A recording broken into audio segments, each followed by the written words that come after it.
this afternoon, 3:30 pregame coverage on Seattle Sports. Here's the second thing you need to know.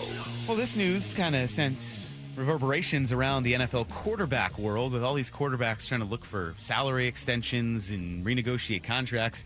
Matthew Stafford and the Rams agreed to a one-year, $55 million extension yesterday. Keeps him in Los Angeles through the 2027 season. He's going to make a little over $105 million now over the final 2 years of his contract. He's going to be 39 years old during the final season of that contract. He's not the only quarterback and team dealing with contract situations. We don't even have to talk about the hilarity of what the Cardinals are going through. But we'll get into that a little bit later. We're going to do Whose Shoes at 9:30. The Cardinals being held hostage by Jacoby Brissett, who is looking for a new contract. No, this is the Ravens and Lamar Jackson. Now, the Ravens are trying to extend Lamar Jackson. He's got 2 years left on his deal.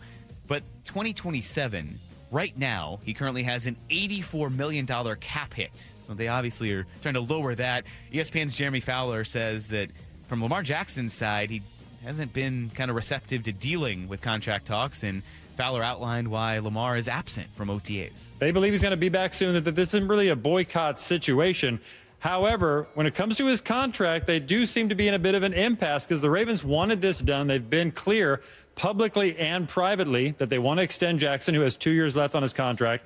That hasn't happened yet, and I have talked to some people around the league who wonder, does Lamar want to get through this year, go ball out in 2026? The market's going to go up because you have a lot of young quarterbacks next offseason who will be eligible for contract extensions, like the Drake Mays, Jaden Daniels, Caleb Williams. He could up those players with a new deal and up his value. So that's what's going on with the Ravens. Meanwhile, for the Bears, they said that they're officially leaving the city of Chicago. And the team announced yesterday that they can't find a site in the city limits and now are going to consider either two options: the northwest suburbs, where they have a parcel of land in Arlington Heights, or go across the border to Hammond, Indiana. It's not that far by pure mileage, but it's just worlds away, and to put a stadium in the middle of nowhere, Indiana, for a team that calls themselves the Chicago Bears would be hilarious. But those are the options for the Bears right now to leave the city of Chicago. They're going to go to either Arlington Heights or Hammond, Indiana.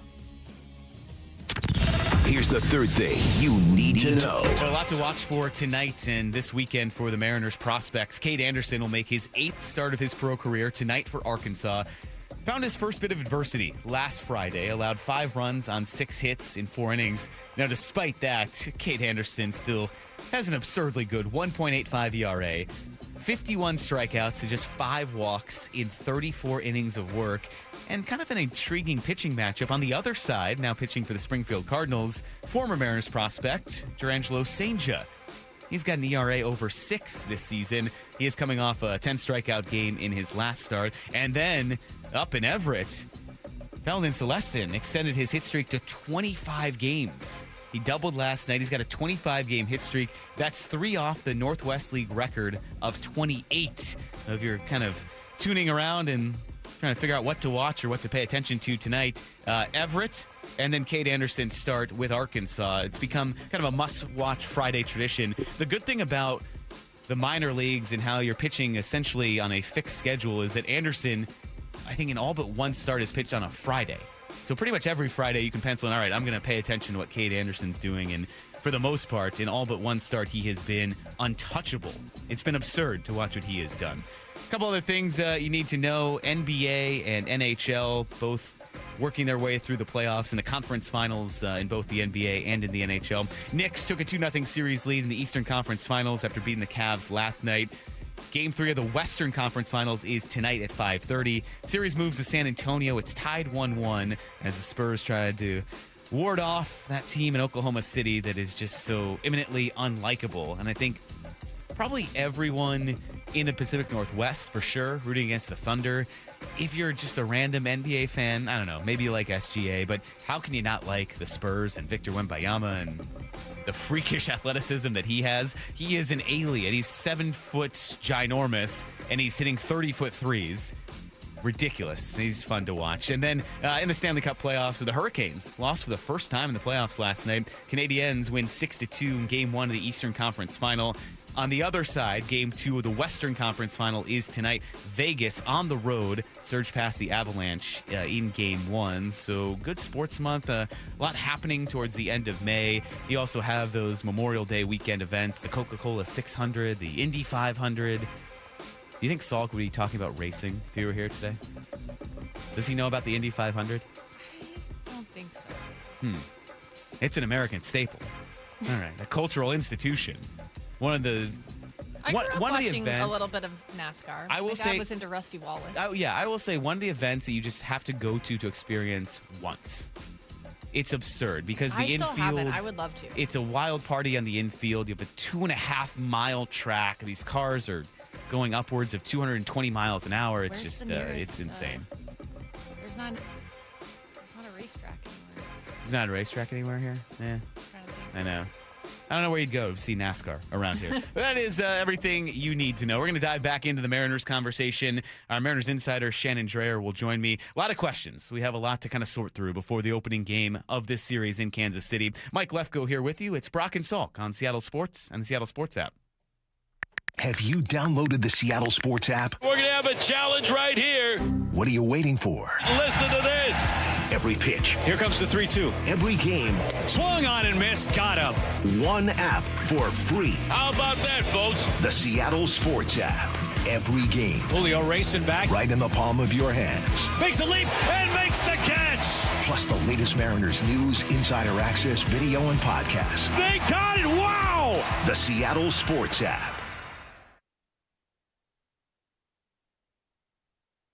At Toyota of Kirkland and Toyota of Renton, ambitious dreams don't need a big payment. Lease the 26 Corolla Gas for just $219 a month or the hybrid for $249 a month with only $29.99 due at signing. The Corolla Cross Gas at $269 a month with $29.99 due at signing. Or level up to the Camry at $299 a month with $39.99 due at signing. All 3 leases, 36 months. Whether you're in the north or the south, they got you covered. Visit ToyotaKirkland.com and ToyotaRenton.com. Offers valid through June 1st, 2026 on approved credit through TFS. Excludes taxes, titles, license, dealer accessories, and $200 negotiable dealer documentation fee.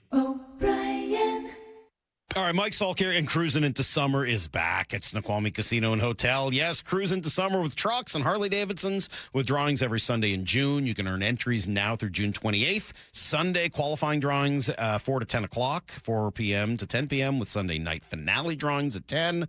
Grand finale drawings June 28th at noon and 11 p.m. where 4 guests will get a chance to drive away in a new Ford truck or a Harley-Davidson. It's all at Seattle's closest, Snoqualmie Casino and Hotel. Please game responsibly. Your summer starts now with Memorial Day deals at the Home Depot. It's time to fire up summer cookouts with the Next Grill 4-burner gas grill on special buy for only $199. And entertain all season with the Hampton Bay West Grove 7-piece outdoor dining set for only $499. This Memorial Day, get low prices guaranteed at the Home Depot. While supplies last, price and valid May 14th through May 27th. U.S. only, exclusions apply. See homedepot.com/price match for details. The NFL schedule dropped, and it's time to settle up. There's road trips to plan, hotels to book, tickets to split, tailgates to cover, and scores to settle. All the things for the season. But now, when you send $10 or more to a friend with PayPal by May 28th, you can win 2 tickets to every home game of your favorite team. Yep, the entire season. Visit paypal.com/P2P sweeps. No purchase is necessary. See websites for details, including how to enter by mail. Brought to you by PayPal, official peer-to-peer payment sponsor of the NFL. Hey, it's Bob Stelton here, and let me tell you about one of the best decisions I've ever made in my life. That's when I went to K2 Vision for RLE. That's refractive lens exchange. Now, Dr. Kopstein started K2 Vision with Dr. King from King LASIK, the most experienced LASIK surgeon in the Northwest. King LASIK plus K2 Vision equals freedom vision for every stage of life. No glasses, no contacts, readers, or cataracts. Now, if you're somebody that struggles with distance vision and now you always need a pair of reading glasses, K2 Vision RLE could be your perfect permanent solution to spending your good active years not needing reading glasses. And here's the cherry on top. You never develop a cataract. Now, if you're somebody like me that had a pair of readers in every room of the home, in your car, you had to bring them into the restaurant with you. Otherwise, like me, you couldn't read the menu. That has all been rectified thanks to RLE. So whether it's LASIK, EVO, ICL, or RLE, trust the most experienced team of doctors to recommend what's best for you. Schedule your free Zoom consultation today at K2VisionRLE.com. That's K2VisionRLE.com. It's National Safe Boating Week. And America's Boating Clubs of Washington wants you to know boating can be safe and fun. Always wear a life jacket, never boat under the influence, and take a safe boating course. America's Boating Clubs offer free Coast Guard approved vessel safety checks, boating skills courses, on-the-water training, and social activities. An educated boater is a better boater. There are 10 America's Boating Clubs throughout Washington state. Go to soundboating.com. America's Boating Clubs of Washington. Heading outdoors or on the water this weekend? Check in with Joey and Nelly on the Outdoor Line from 6 to 8 a.m. every Saturday on Seattle Sports and the Seattle Sports app. Progressive's Home Quote Explorer helps you easily find and buy the right coverage for you. It's everything you've always wanted. Well, I mean, as far as a website that lets you shop, quote, and buy insurance in one place. But hey, maybe that is everything you've always wanted. Yeah, people have different types of dreams. And if all you've ever been searching for is a website that helps you choose home insurance rates and coverage, boy, do we have great news about Progressive's Home Quote Explorer. Progressive Casualty Insurance Company, affiliates, and third-party insurers. Comparison rates not available in all states or situations. Prices vary based on how you buy. This is the story of the one. As a procurement manager for a hospital system, she keeps every facility in her network stocked and ready. That's why she counts on Grainger to be her single source for thousands of products, from disinfectants to lighting, air filters, and more. And with fast, dependable delivery, Grainger helps her keep every facility stocked, safe, and running smoothly. Call 1-800-GRAINGER, click Grainger.com, or just stop by. Grainger, for the ones who get it done. Free consultations, no fee guarantees, 5-star reviews. JP Pendergast with Pendergast Law explains the importance of going beyond these familiar offerings. Accident victims want an attorney, Tom, that satisfies their needs. Someone who handles those needs with the highest degree of care. Pendergast Law offers the no-fee guarantees and free consultations, but these only scratch the surface. Okay, explain more. We make sure that every member of our team is genuinely passionate about helping others. Customer service and communication are our top priority. It's how we take care of our clients so they always feel one step ahead of the insurance companies. Our strong reputation for high standards provides comfort and confidence when it's needed most. Pendergast Law offers the free consultations, the no-fee guarantees, and, of course, they are 5-star rated. But what really makes them different is their genuine passion for helping others. I can't recommend them enough. If you or a loved one has been injured in a car accident, call Pendergast Law. We can help. That's PendergastLaw.com. This hour of the Brock and Salk Show is powered by Star Rentals, preferred supplier to the West's best contractors. From the Quantum Fiber Studio, you're listening to Brock and Salk. Weekdays 6 to 10. On Seattle Sports and 97.3 FM HD2. Mike Lefko here with you, getting you ready for a big Mariners weekend in Kansas City. Big Memorial Day weekend as well. I'm sure everyone's out somewhere, traveling somewhere. So if you're listening on a drive or you're traveling, we appreciate you listening. We want to get you some great Mariners insight, so we'll go out to Kansas City right now. Join our Mariners insider, Shannon Drayer. Shannon, the first thing I have to know, are you eating barbecue for breakfast right now? You were the second person to ask me that in the last couple of days. Wait, I didn't really? know barbecue for breakfast was a thing. I'm like, no, later in the day. No, it's just more of a, I didn't know it was a thing either. It's just more of great barbecue. I would eat it any time of day. So I assume maybe you would do that. I think you could overdo it. We did last night. It was very good. We went to Q39. It was just fantastic. So, yes, and I suspect the broadcasters, a lot of people after the game for many, many years like to go to Gates. That's a tradition, and they stay open. It's like most of the places close at around 9 for the barbecue places because they run out of meat. They have smokers that are only so big and whatnot. Gates, they've got the super smokers, so they go late night. So I'm sure there will be a burnt-end sandwich late night at some point as well. You're making me hungry, which I guess that's all the time, but that all sounds amazing right now. So I'm going to have to find some burnt ends after this at 10 a.m. somewhere, somehow. But Shannon, barbecue aside, there is a lot going on for this Mariners team heading into this series against the Royals. I think the first question and curiosity I have is, J.P. Crawford, we saw that news come out on Wednesday, and then that became a big talking point after the game because he talked about why he wanted to approach the Mariners about moving over to third. What does that gesture mean to you? And then how does this practically work out? Do you expect to see him there today? Is he going to have a few games where he's building up with infield over at third? Or what does this look like in actuality out there on the field? Well, as far as what it means to me is it is such a J.P. Crawford move to do that. And it's JP is somebody that the longer he has been with the club, the more or at least I have started to realize how important he has been to it, not just year to year, but the entire tenure. I mean, this is obviously the longest tenured shortstop in Mariners team history. He was also one of the first players that were brought in when they did the rebuild, so he was there for the entire thing.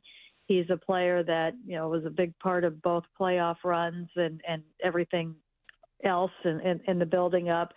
I thought he was absolutely, something that often goes unnoticed is just, I think, how instrumental he was in a very difficult time during the pandemic when they were playing in the empty stadiums, when they, when there were no fans that were allowed and the rules were all completely different. And it was just, a terrible time. And he was somebody that was, really instrumental in keeping, I think, the team in a good place mentally and things like that. He has been, I think, the best teammate, the best Mariner, and coming into the season, you knew that at some point there would have to be a focus on, an appreciation for him because it looked like the chances were very, very good that he would not be back next year as he's a free agent at the end of the year. And so I thought it was important at some point that he gets that appreciation and that we put into perspective what he has meant in the history of the Mariners to the organization. And I, for one, believe that he should be a Mariners Hall of Famer down the road. I think that should happen because of a lot of the things that I just said. And then this comes out, and it wasn't a surprise that he did it. That's the person he is. I remember a little bit earlier in the season when he went on a rehab assignment. He had one game that he had to play in Tacoma, and it just so happened to be the same game that Colt Emerson was at the day that he signed his big contract. And there were some people who were like, oh, is there going to be jealousy? Is there going to be friction? What's the chemistry going to be there? And anybody who knows JP or has been around him knew that it would be a non-issue, that JP for the last 2 years had been helping both Emerson and Colt Young. And just, trying in spring training, he was their guy. He was next to them in drills. He was looking around the clubhouse, and when other guys were getting on the bus saying, hey, you can ride with me, as he drove to the away ballparks. He was making sure that they were involved in things, and he was making sure that he was 100% available to them if they needed to talk and what they needed. And if, he wanted to make sure that they belonged and they felt that they belonged. And so the fact that he would go to Tacoma and say it was all cool and he was thrilled for Colt, that was real. That's who he is. There is a real generosity of spirit with him. And for me, I think he's a special player and a special teammate in that he could do that. And then the other thing that I wrote about, and I know this is long, but, this is, again, a player that's been so important to this franchise, is that I remember, I believe it was the second year he was up. It might have been the third. And I looked for the audio and I couldn't find it. And I wish I could, but he had an early walk-off situation and came up huge in a game, and I got him in the walk-off interview. And in it, and mind you, this was, when Kyle Seager was still on the team, when Mitch Haniger was still on the team. At the end of our quick talk down in the field, he talked about how important it was to him that he be a leader. He wanted to lead the team, and he was very young still at that point. And he said he had led at every point of his whatever sport he played in, and at every age, he was always a leader. And that wasn't necessarily what we saw from him. We saw a young player at the time who could do some things, but we didn't think automatic leader, also because it's rare when players come out and say that they actually actively really want to lead. So many of them are, well, I want to lead by example. I want to be a quiet leader and whatnot. No, he wanted to lead. And then the next year, at the end of the season in 22, I sat him down in the final week of the season for a one-on-one interview, and he went more into that. He talked about why it was important to him. And he said, this is my team. And this is when Seager was retiring, and this is when Mitch was no longer there. And that was when the team was starting to take off. I'm sorry, 21, not 22, at the end of the 21 season. And he was something he was taking on. And I thought that was so impressive, and it was so genuine. And it really meant so much to him. He wanted to be the guy that, A, was there for all of the other players, and B, if he could carry the team on his shoulders. And the very next year, come back from spring training, go through spring training on opening day. That's when he signed the 5-year contract. So to me, he's a very special player in that regard and a very special Mariner. And I think really is somebody to be celebrated if this is his final year with the team.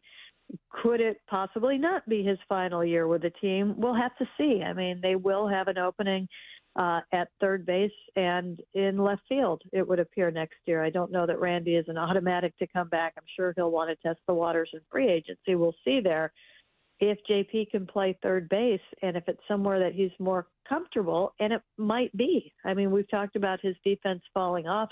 I'm sure he's very aware of that himself. It's smart to go and try another position right now, because if it doesn't work out with the Mariners, that will give him more value when he goes somewhere else. But if it does work out with the Mariners and he says that's what he wants, I thoroughly believe him. He's somebody, he lives in Seattle. He bought a house in the area. He spends most of his time here now. So it makes a lot of sense to me. And he's got very deep feelings in that press conference when he did sign that contract. He was extremely emotional. And he said a few times, the Mariners saved me. I was in a dark place when I was with the Phillies. Things were not going well for him. There was some thought that maybe he was done with baseball at that time. So those feelings run very deep. How does it look? He took ground balls there on Wednesday. He did not throw because of the bruise on the triceps. So, he would want to get out there and make a couple of throws. The position is different. The angles are different. There's been some talk, his arm isn't that strong. A lot more comes into the throw at third base than it does at shortstop. Third base, first of all, very instinctual. The ball gets there faster. So you've got to have the reflexes. You've got to be able to stop the ball first. But then when you're making the throw can be much more direct. If it's going across the diamond, if your footwork is right, you're throwing on the run, if your angles are right, there's a lot more you can do to make up with the arm speed there than you can at other positions. So I think he's got a shot to be able to do that. I think we could see it sooner than later. I think this is not something that they're going to want lingering. This is something that let's see what it looks like once he feels comfortable, once, his arm and the triceps and whatnot, after the bruises, feels a little bit better. I would not be surprised if that was something that we saw on the road trip. That article Shannon mentioned is on the front page of our website, seattlesports.com. It's titled No Drama, J.P. Crawford Calm in the Mariners Storm. So go check that out. Ideally while you're still listening to us, but go read that on Seattle Sports. Shannon, the other big question, I guess, won't get answered until Monday, but we're not going to talk to you before then. So I'm going to throw it out there now. What do you expect to happen on Monday when it's that time for Bryce Miller and Luis Castillo and some form of that piggyback situation again? I think probably what we will see, I don't know for sure, but this is the way it sounds like it could be going, is that they flip it and Luis starts that one and then Bryce follows. And I don't know what the inning assignment or the pitch count assignment would be at that point. And we'll see where they go from there. I think that probably will be to look at both ends of it. My question is at this point, how long do they go with it? Mm-hmm. Is there a possibility we might see somebody else in the piggyback situation? Could they move things around a little bit with the day off and do something like that? I think it's probably just a few just to get a better look at what they're dealing with and possibilities and what they could do and how it impacts everything. So that's that you see from him. His first at bat is one that I still haven't had a chance to really talk to him about, but it was funny because he is very disciplined at the plate. He can be very disciplined at the plate. He knows the strike zone. Sometimes the swing, he lets it go. And it looked like that was the situation on the first pitch. He actually kind of checked his first swing. And I think I saw for a minute him just shake his head. It's like, what am I doing here? And, it's your first at bat, and the adrenaline is going, and yet there's still the recognition that, nope, not that one. But it was a little bit too late on that one, and he took the strike. I thought that was interesting. In the field, he looks solid. In the clubhouse, he is, comfortable, I think. I think he had been around everybody enough in spring training. And there's a maturity to him, I think both on and off the field, that is pretty off the charts for a 20-year-old anywhere, let alone in this game. There's a big responsibility in what he does, and I think that he is handling it quite well early on. We've heard him talk, and what I've really liked in that when he has talked, now that is the regular season, and sometimes that's a little different than what you hear in spring training and whatnot, and there's a looseness to him too. We haven't seen that at the big league level yet. We did see that the last 2 springs. I do like the appreciation that he has expressed for everything. I do like that, he was able to put a little bit of a humorous twist on his first post-game presser when he was asked, you had to get to Seattle from Tacoma. Did you speed? And he said, no, I never speed. And just deadpanned it, which I thought was great, and so I think that's all there. I would like to see him see a few more righties. Unfortunately, just about every starter he has seen since he has come up is a lefty, and there's another one tonight. But I think he's kind of getting into his groove right now, and I'm really excited to see where that goes. Well, Shannon, thanks for all the insight. Thanks for the time, and enjoy the barbecue out there despite not having any for breakfast. Yeah, there will be no barbecue omelets. Maybe next time. All right. Well, Shannon, thank you for the time, and we'll hear from you later today with Mariners pregame coverage. You got it. Thanks, Mike. All right, there's our Mariners insider, Shannon Drayer. We're going to flip quickly over to football. It's time for Blue 88. This is Brock and Salk's Blue 88. We're going to go red, right, tight, close, sprint left, G, U corner, halfback, flat, on one. Ready? Brock Heward tackles 3 football questions as only he can. Blue 88. Now here's your hosts, Brock Heward and Mike Salk. Well, I prefer this version of Blue 88. We got the Michaels here. Mike Lefko and Michael Bumpus here with you on Blue 88. Bump, good morning. How's it going, man? What up, man? This Lefko's shining today. Solo show? Let's get it, baby. Solo show. I just ramble on until they tell me to stop talking. So that's what we're going to do here this morning. But, Bump, as you look toward Seahawks OTAs next week, we'll have a lot of excitement out there, get to see this rookie class on the field, get to see them with the veterans. What will you be looking for from the Seahawks at OTAs next week?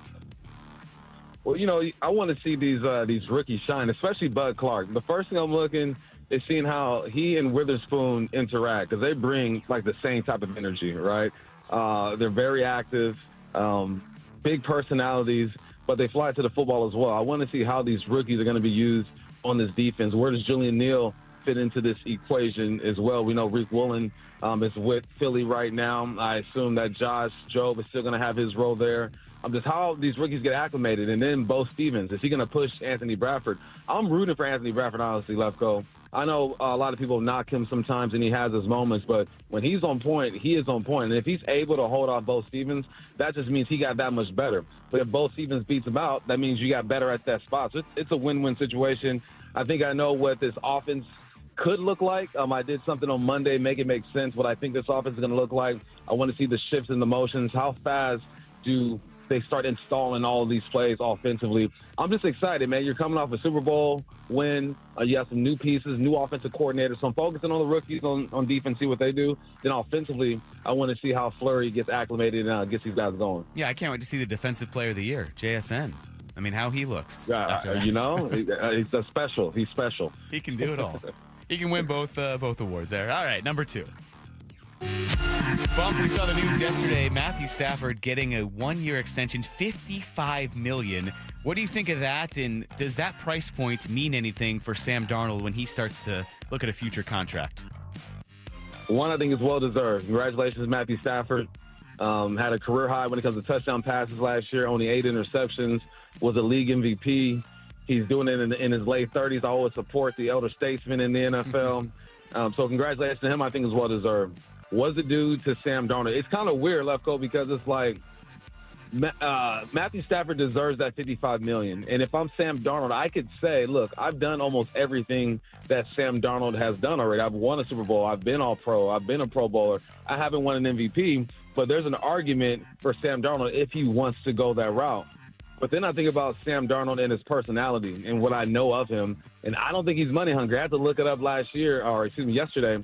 He's made over $100 million in his career. It's not like he's hurting for money, and he seems like a team type of guy. Like he wants to make sure that the Seahawks have enough money to keep this thing going. I feel like he wants to be here for a long time. So if I'm Sam Darnold's agent, I'm in his ear saying, look, bro, we might be able to get some more paper out of this. We might want to, try to renegotiate or do something. But knowing what I know of Sam Darnold, I feel like he's going to be good with the 35, 37 that he's getting.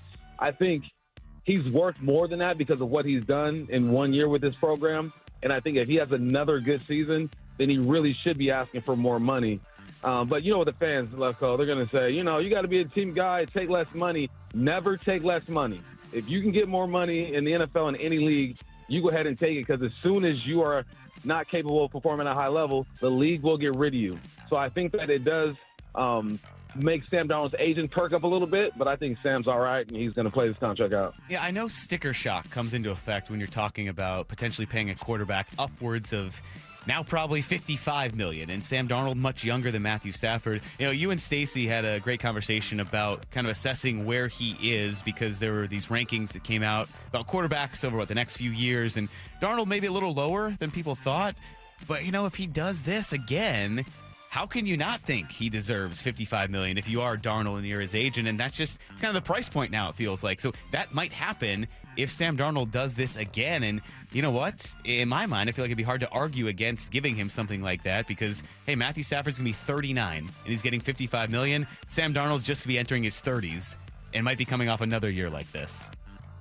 Yeah, that's a great point. My man is young. It feels like he's been in the league 15 years, and he's only, 28, 29 years old. Yeah. I mean, if he's able to at least get this team to the conference championship again and cut down on the turnovers, he definitely should get paid more. He will be 29 in a couple of weeks. So, yeah, still very June 5th, right? Yeah, June 5th. There you go. Look at that. There we go. Look at that. I know my guy. Football encyclopedia. Michael Bumpus right there. That was impressive. All right, number 3. Bump, a couple days ago on here, Brock had this breakdown about potentially a joint practice with the Seahawks and the Cowboys. Now, a couple things jumped out at that for me. Yes, joint practices, we've seen how beneficial they can be, but the Seahawks play the Cowboys in the regular season. Later in the year, it's week 13, but how would you feel about a joint practice against the Cowboys? Is it a big deal they play each other against in the regular season, or is that something you think is beneficial to get done in preseason? I'll tell you first, like I told Stacy, if Brock has an inkling of something, it's probably true because my man is connected. I know. I was thinking, well, it's probably going to happen, and that's why I'm just curious about the implications of it. I'm not going to doubt him. Yeah. I wouldn't. You know what, Lefko? It wouldn't bother me. I mean, a lot of people make, a lot of noise about teams practicing against each other, playing the preseason, playing the regular season. The film is out there. The one question I would have is, do we want to show the Dallas Cowboys what a Fleury offense looks like, right? Because no one really knows. Fleury has an idea what he thinks he's going to be, but he don't know until he get out there and deals with his personnel and starts the install. But the film don't lie. Like, by the time you play the Cowboys, what is it going to be, like November, December, something like that, on Monday Night Football? Whenever week 13 is. Yeah, the film's going to be out. It's not like the proof is in the pudding. Like, I'm going to have film on the Seahawks and the Cowboys by then. So, and when you do these joint practices, everything is so basic and vanilla. You're not pulling out any trick plays. You're running stuff that you ran last year. It doesn't bother me at all. And I think that it's important that you get this high level of competition because we feel like the NFL season is going to go to 18 games here pretty soon. So you're only going to have 2 preseason games. Joint practices are for the veterans. This is where the veterans really get going and get their reps in. Doesn't bother me at all because by week 13, the Dallas Cowboys are going to know exactly who the Seahawks are, and the Seahawks are going to know who the Cowboys are. Let's just go compete and give Hard Knocks something to talk about. Well, I was going to say, what about us, though? Selfishly, I'm worried about the logistics, Bump. The circus the Cowboys bring into town. Now imagine bringing all that for a joint practice and Hard Knocks there. That can be room in the media room at the VMAC. We're going to be out in the parking lot doing our shows during training camp. It's going to be bad for us for sure. We're going to be taking that shuttle over to VMAC to get in. But, it's a lot of people talk about like the distractions and stuff of the cameras and all that. These players are so used to that, man. This is what they do. When they put their helmets on, they're out there practicing, those cameras don't even exist until maybe after a play if they want to shine a little bit. But yeah, for us, it's going to be tough, man. We'll be parking at Target. Well, sure. And trying to get on the show, right? And some of us on this station, I think, are angling for a cameo on Hard Knocks. I won't name names, but you know. Stacy's getting on for sure. Okay, I'm going to make sure my girl get on there. I'll ask her about it. She's joining us later today as well. I know Stacy's going to try to be a star on Hard Knocks. We'll see if that happens. That's Michael Bumpus for Blue 88. Thanks, Bump. Appreciate it. Safe travels in here. Keep shining, Lefko. I see you, baby. All right. I'll see you here soon. Literally here. Bump and Stacy coming up at 10 o'clock. Until then, though, we have a lot to get to still coming up here on Brock and Salk, including some of the more interesting conversations this week. One on the football side, and then another one with some insight on Cal Raleigh and more from the catching perspective. Things you're going to have to hear here. We'll get back to some of the better parts of what happened on the show this week when we come back here for you in review coming up. It's Brock and Salk on Seattle Sports and the Seattle Sports app. Bump and Stacy, weekdays 10 to 2. Trey Wingo joins us now. Still feels like there's some doubt when it comes to Sam in this offense, especially when you insert a new offensive coordinator. Until Sam does this consistently, I don't mean win a Super Bowl, but consistently show up in playoff games, that's going to be a thing, right? The hardest thing for a Super Bowl champ is now it's different. You are everybody's Super Bowl that season, and everybody's coming at you. Instead of being one of the hunters, you are the hunted. Bump and Stacy, only on Seattle Sports and Seattle Sports on YouTube. Usually when something sounds way too good to be true, it is. Imagine someone says you can cut your mobile bill in half. Sounds like a fantasy, but with Xfinity Mobile, it's the real deal. Because when you have Xfinity Internet, you can cut your mobile bill in half, plus try Xfinity Mobile free for a year. No commitment.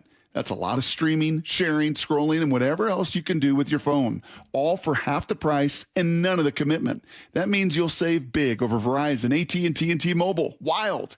Now all you have to do is think about how you'll spend all that extra money. Call 1-800-XFINITY, go to XfinityMobile.com, or visit your local Xfinity store to switch today.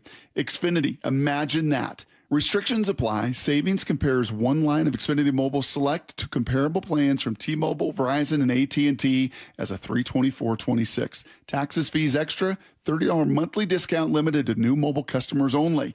After 12 months, regular rates do apply. We live in one of the most beautiful places on earth, and owning your own deck is a great way to enjoy it.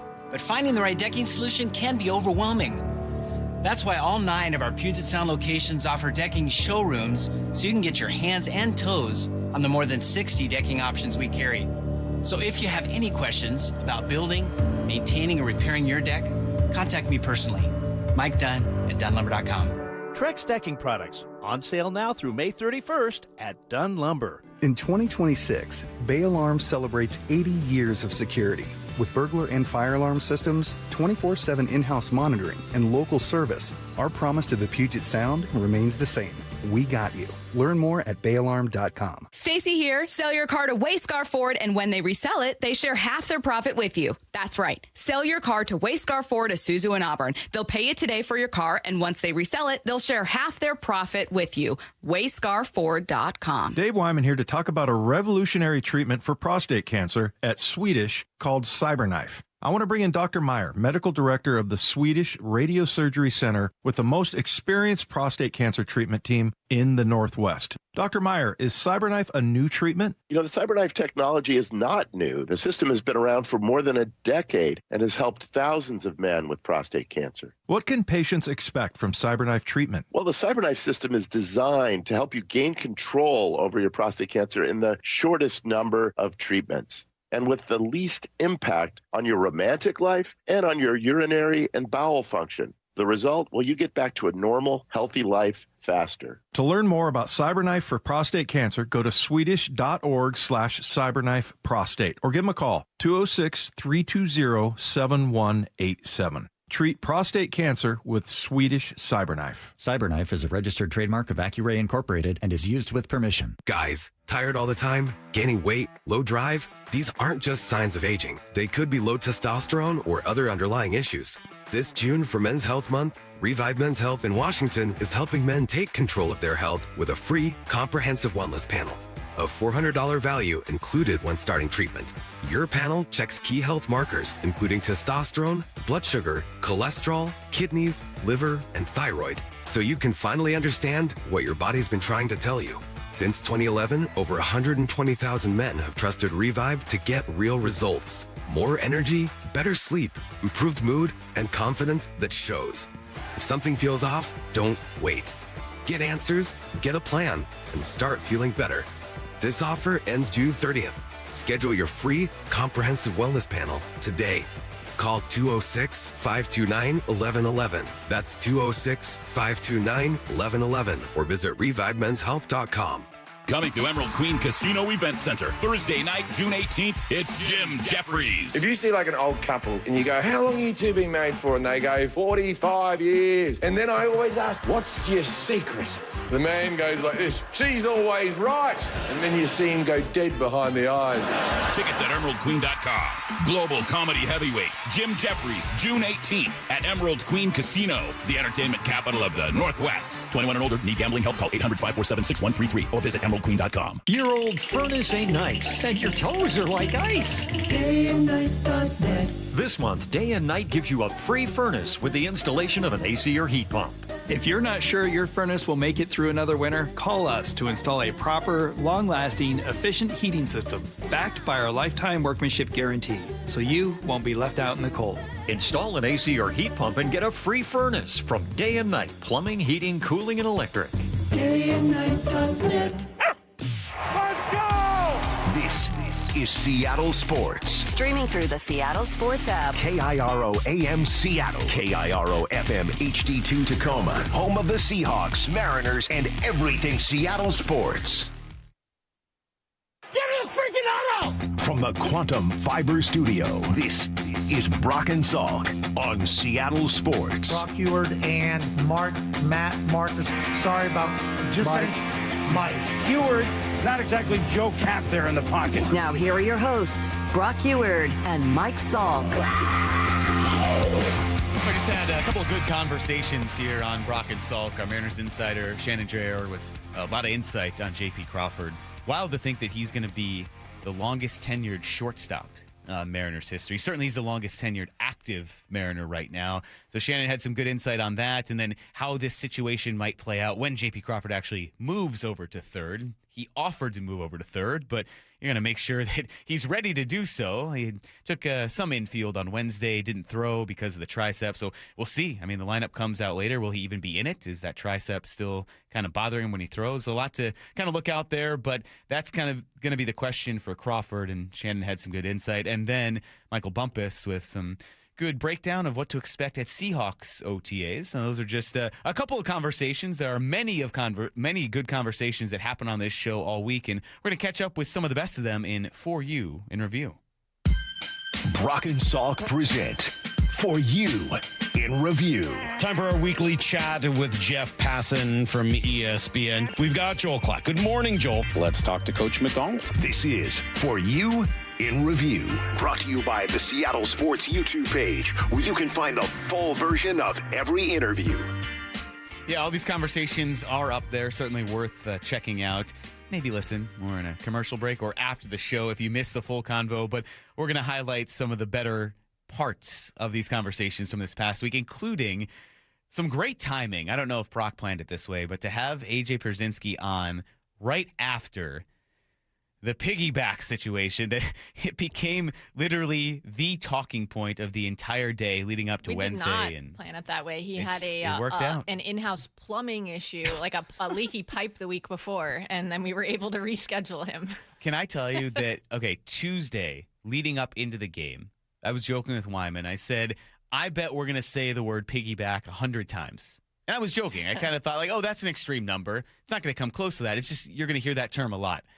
I think it was way surpassed that, maybe 200 times, and we're still talking about it because of how everything played out. So it was some fortuitous timing that AJ Pierzynski came on the show right after that, and he had a lot of questions for Brock and Salk about the piggyback situation. My first reaction was, why did Munoz not start the ninth? And then I realized that I guess they were trying to piggyback to get him right, to get Castillo right, which also didn't make sense to me. But again, I'm not Dan Wilson. I didn't understand. So that was my first question. Is I'm like, when I woke up and I saw the box score, I was like, wait a second. Why did Munoz, who's one of the best closers in baseball, not start the ninth inning? And then I realized, I guess they're trying to get Castillo right. And I was confused by that. I mean, this is a game you're trying to win. Every game matters, and you're not pitching your closer, and you bring him into a situation where all he can do is blow the game. So that was my first question about last night's game. And you guys have to answer that for me, why they did that. I don't know. I'm sure Dan Wilson had a reason for it. He kept questioning himself because he's like, I'm all the way in Florida. I don't watch every game. Like, he kept thinking there was something he was missing, and we're like, no, not really.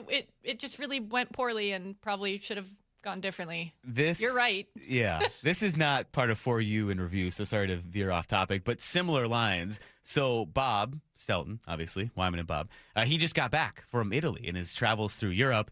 Yesterday was his first day back, and I had to explain to him and kind of fully brief him on what happened because he was just following the box scores, but you don't understand truly the totality of this. And so he was asking the same kind of questions like, well, was Munoz available? Had he pitched the night before? It's like, yeah, but just the night before, not 2 days in a row. And then he said, well, what was the situation with Miller? What was his pitch count? What was Castillo doing? And I was like, no, it unfurled kind of like you're confused about, that all these things, in a sense, worked well, but then you get to the ninth, and that was the biggest issue. Some people had an issue with Bryce Miller getting pulled after 72 pitches. Yeah, sure, he was dominating, but that worked fine because you turn to Ferrer, lefty on lefty, gets out of the inning. Castillo gives you 2 solid innings. You're trying to stretch him out? Good, okay. Not often do you get it perfectly like that. I still think, to me, that's less of a piggyback and more of you're just moving Castillo to the bullpen. Yes, I mean, but hey, if you're going to call it what you want, someone said sure. That's semantics the other day. It is semantics. But here's my... I mean, you could just tell him you're moving him to the bullpen at that point. But I think even if that doesn't work out, if the plan was 5-4 or 6-3, 2 innings, you're stretching a guy out to a point. It's not going to be the situation every single time. If they do this again, if Castillo is the second man in, which sounds like he might not be, but if he is, maybe pitches 4 next time. This happens in a start sometimes too. So I didn't get all worked up about he only pitched 2 innings, because we've seen starters go out and get shelled, only go 2 innings, or maybe inning and a third. That doesn't change the fact that they're still stretched out as a starter. So for Castillo to have that happen once, I was like, hell, that's okay. 2 innings, maybe you didn't want him like that. It was a little weird how that all went down, but I don't think the Ferrer decision to Castillo was anything anyone was too upset about. That made sense. So it all made sense until the ninth. And then, it's been very litigated. And yeah, I know there's that counter argument about, if the offense does anything, you're not in that situation. I don't like that argument for the sense of the offense could still have done something and it could still be a 1-run game. It wouldn't have changed the fact that it's a 1-run game in the ninth inning. You have the lead. That's what your closer's for. So A.J. Pierzynski, a lot of valid questions. I mean, we wouldn't be talking about, the offense only had 1 hit if, say, they had scored 4 runs. What if it's a 4-3 Mariners lead going to the ninth? It's the exact same situation. The offense has done their part. So that, the offense had 1 hit, I throw that argument out the window.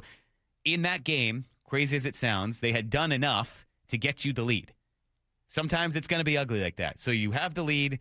That's the situation you're in. That's where the closer comes in. It's not part of this segment. I know we're getting back to the guests, but it was just the chaos behind it all, and why Monday is going to be fascinating as well. So we will see what happens there. But on a completely separate vein, the football side, you guys also talked to Curt Menefee.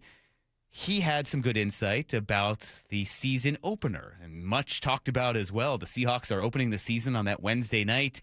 We had speculated it would be the Bears, a high-profile matchup. You draw everyone in, start off the season with 2 very good teams. One's a great offensive team. One's a terrific defensive team. You have that kind of flashy coordinator matchup in Ben Johnson versus Mike McDonald. No, it's the Patriots. And Curt Menefee had a couple of good reasons why he was surprised by this decision as well. To lead into that first game, there's hype, especially from people that aren't fans of those 2 teams. And yes, you'll have training camp and all that stuff, but there's going to be a lot of attention from people that aren't football fans, from the TMZs of the world, from People Magazine, that will happen. Whereas if you had that rematch, obviously they're on the schedule, week 2, week 5, whatever, then you get into the routine of, hey, it's another game on the schedule. Yes, it's a Super Bowl rematch, but you keep it focused on football. So I was surprised that they would put that out front and center, knowing the world that we live in and all the things that are going on around that Patriot team and Mike Vrabel right now, that they would put that in the national spotlight to start week 1, because I didn't think that would be the way that, New York would want, meaning the office, would want the football season to start off with people talking about everything but football. I'm stunned by that because of everything that Menefee just outlined. Now, I understand someone else brought up the point, I can't remember who it was, that this matchup loses its luster as the season goes on because the Patriots might not be good. So you can hype it up as, hey, Super Bowl matchup, it's only going to be a thing and this event that you want to watch in week 1. Because if the Patriots are bad and they're playing in week 7, it's just another game. But because of that, I am surprised by the fact that, yes, this scandal that has taken over everything beyond football, it's a pop culture story at this point where people outside of football fans know about it. Menifee went on to say that this is like the thing that people have asked him most about in years. So why does the NFL want that distraction looming over the start of the season, their marquee event to kick off another football season, and all of the extra attention from all these kind of avenues that don't usually pay attention to football? Sure, maybe ratings. I know he kind of weighed in on that as well, and there's been some talk that, all right, maybe they wanted to goose up the ratings. I don't think the NFL has to worry about ratings for a season opening game. They print money when it comes to ratings. They always have the highest rated games of, anything. I'm not sure that would be a factor. And I don't believe, from what we know about the NFL and Protect the Shield, that they would want all of this attention that draws away from the football side of it. But for whatever reason, they did schedule the Patriots on the opening matchup for the Seahawks. So that is your season opener, and it will be much talked about this offseason and leading up to week 1, certainly. That is For You in Review. All those conversations up on the Seattle Sports YouTube page. Great interviews happening on this show and every show on our station. So check them out, Seattle Sports, on our YouTube page. A lot of good social media clips put out from these interviews as well on all social media platforms. So that's all out there for you. All right, we have to get through some logistics of this Mariners-Royals series, some important things you need to know about this matchup coming up this weekend. Brock and Salk on Seattle Sports and the Seattle Sports app. Think you know the Mariners? Not if you aren't subscribed to the Daily Mariners newsletter from Seattle Sports. That's what they've been waiting for. The latest Mariners news and injury updates, exclusives from Mariners insider Shannon Drayer. You look at the pieces and how it works. Plus the best takes and breakdowns from your favorite Seattle Sports hosts and contributors. The Mariners seem to be trying to build something that I think is a little bit more sustainable. The Daily Mariners newsletter. Monster solo home run. Subscribe at seattlesports.com/newsletter. Start having fun. Caesar Sportsbook at Muckleshoot Casino Resort is your #1 place to eat, drink, watch, and have fun. Keep up with your favorite sports anywhere and everywhere on property with the mobile app. Visit muckleshootcasino.com today. Scan the QR code and let the play begin. Muckleshoot. Rev up family fun this month at LeMay, America's Car Museum. Bring the kids for hands-on learning and creativity at Family Steam Day. Design, build, tinker, and learn together as automobiles come to life in the Education Studio and Family Zone. Visitors under the age of 18 receive free admission on Family Steam Days. For dates, times, and details on these and many more events, visit americascarmuseum.org. That's americascarmuseum.org. Hey, it's G. Scott. Let's talk real for a sec. Summer is supposed to be about sunshine and kids having fun. But when the kids are home all day, that grocery bill, it grow fast. That's why I want you to know about Sunbucks and why our friends at Safeway are helping get the word out. If your family qualifies, you can receive $120 per child to spend on groceries this summer, food in your cart, and a little less pressure on that budget. And let me be clear about this. There's no catch, no judgment. This program is simply about making sure kids have enough to eat when school is out. Here's the important part. Many families are enrolled automatically, and a card may already be headed to your mailbox. But some families do need to apply depending on income and where you live. So take a couple minutes and check. Visit freesummermeals.org. That's freesummermeals.org. Safeway, looking out for your family this summer. Once again, that's freesummermeals.org. Under these arches, opposing teams are put to the test. Can they hear themselves over the boom of the 12s? Can they withstand the Seattle elements? Can they compete against us? Touchdown! Seahawks! This city lives for Sunday.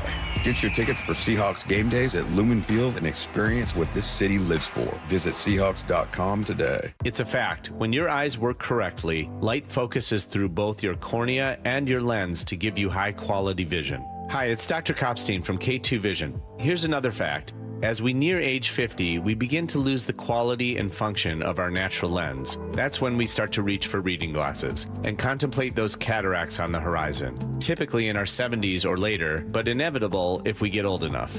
Fortunately, K2 Vision has the advanced permanent solution for both, refractive lens exchange, or RLE.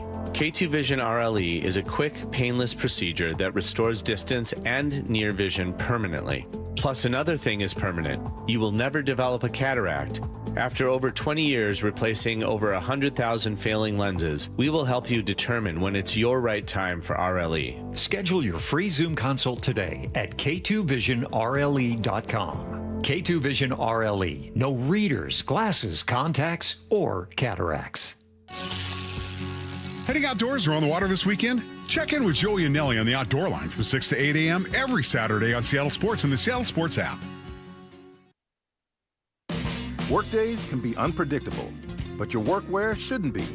With a Cintas Apparel Plus program, you'll have freshly laundered garments for everyone on your team delivered every week.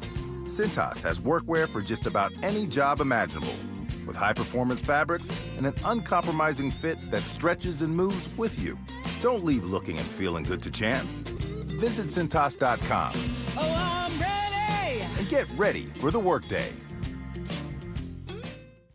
The NBA playoffs are underway, and now you can trade every game on Kalshi. You can also trade on who wins each series, the conference finals, and the championship. San Antonio is currently trading at 19% to win it all, meaning a $100 trade pays out over $500 if they take the title. On Kalshi, you're trading against other people in a live market. No house, no odds makers. And as odds move, you can buy in or out anytime throughout the postseason. For a limited time, download the Kalshi app and use code PASS to get $10 when you trade $10. KALSHI. Kalshi. Trade on anything. A rising blast, left field, grand slam, Rosarena! At T-Mobile Park, you've always got the best seat in the house. But for a truly elevated experience, you've got to be in a Mariner Suite. A suite is the perfect spot to get your game and celebration on. Birthday, promotion, engagement, company team building that actually team builds. No matter your event, we've got a suite you'll love. Group suites can fit 30 to 400 people for big-time bashes. And private suites offer just that, an upscale experience for more intimate gatherings. All Mariner Suites offer an incredible view of the ballpark, so you can't go wrong. Plus, you and your guests will enjoy premium catering, VIP parking, private Skybridge entry, and more. And season ticket members get 15% off. Reserve your suite today at mariners.com/suites. Bases clearing, three-run double by Josh Naylor. Holy smokes, the Mariners have the lead. Mariners baseball, Trident's up. Need to know. 15 minutes past every hour with Brock and Salk. Presented by Marquee Data. Here's what you need to know. Up first. Well, it's the first of 3 for the Mariners against the Royals later this afternoon. 4:40 first pitch, 3:30 pregame show begins here on Seattle Sports.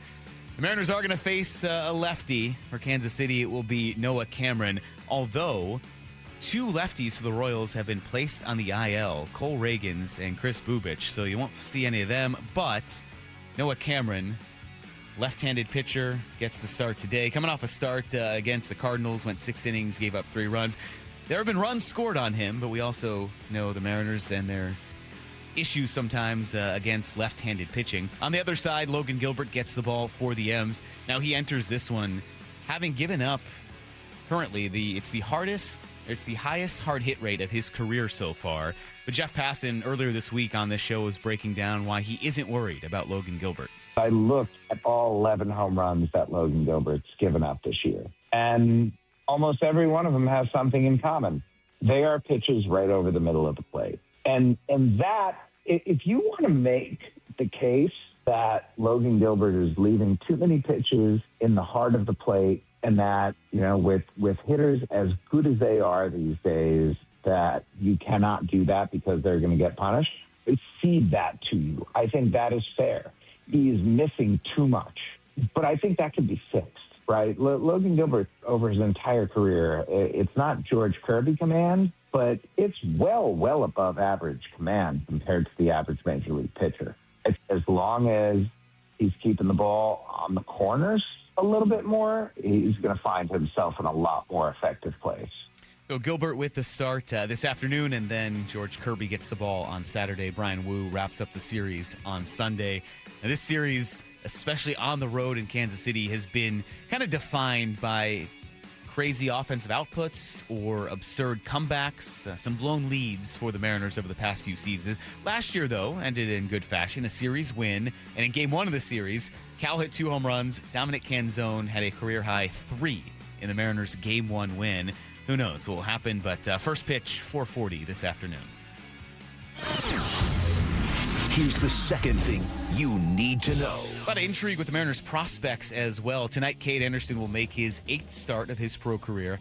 Encountered some adversity last Friday, the first bit of adversity that he's encountered at all this season. He allowed 5 runs on 6 hits in 4 innings. Despite that, an ERA that was 0.38 at one point, and then still a minuscule 0.60. Now, after all that, it's still only 1.85, his ERA. And Anderson, an absurd strikeout-to-walk ratio. He has struck out 51 batters. He has walked just 5 in 34 innings of work. He gets the start tonight. And kind of an interesting callback there. The other side of this matchup, former Mariners prospect Jurangelo St. was part of that trade to the Cardinals, that 3-way trade for Brendan Donovan. He has an ERA over 6 this season. I had a nice start, though, last time out. 10 strikeouts down in his last start.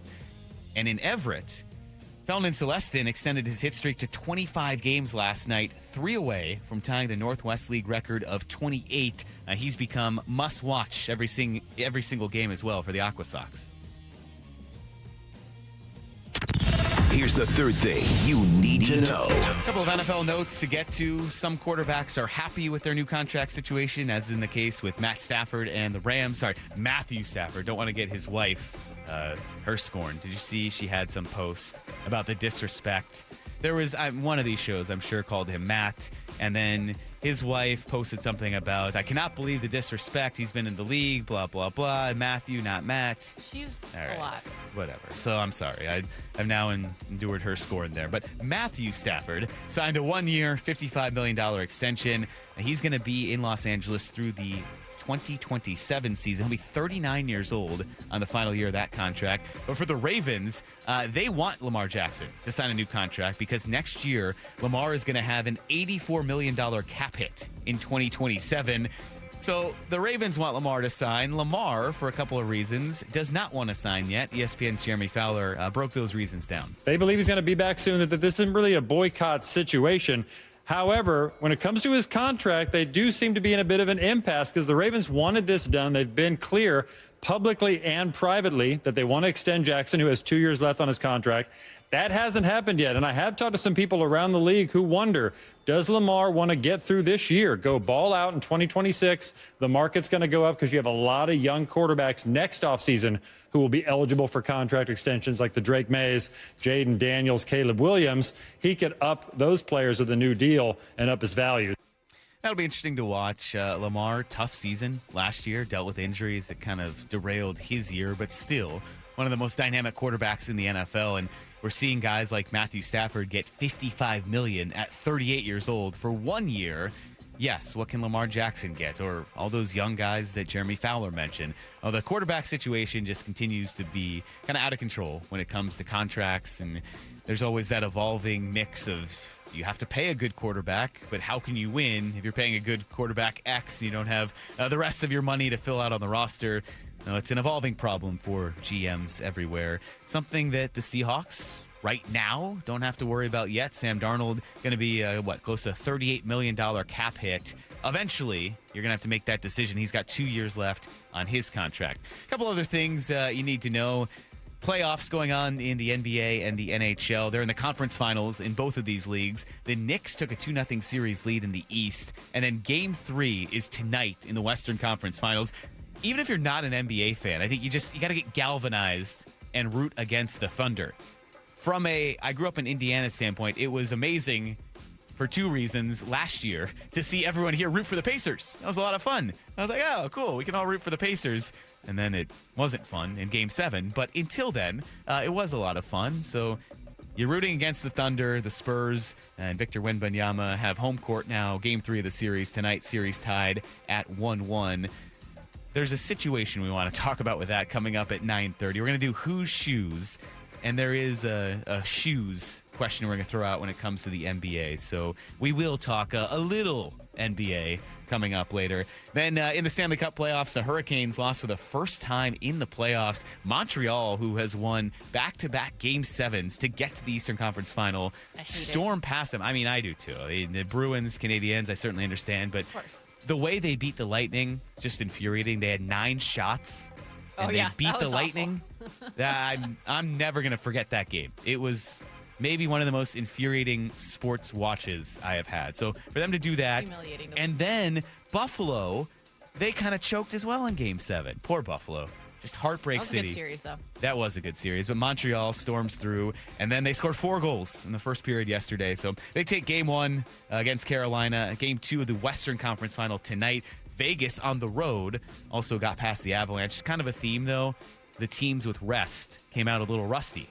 Carolina had been off for like 2 weeks. They swept, and then they were watching Montreal and Buffalo go 7. I think that makes sense. You see in the hockey playoffs a lot that the hot hand keeps going. And then the Avalanche, I don't think the rest was as extreme, but they won in 5. They were a little bit rusty. Vegas took Game 1. So Game 2 tonight. Will be interesting to monitor that series. I wonder if the Hurricanes got T-shirts. They what? Wonder if the Hurricanes got T-shirts. The same owner as Tom Dundon as the Trailblazers, right? That's right. They didn't get playoff T-shirts. He's cutting costs left and right.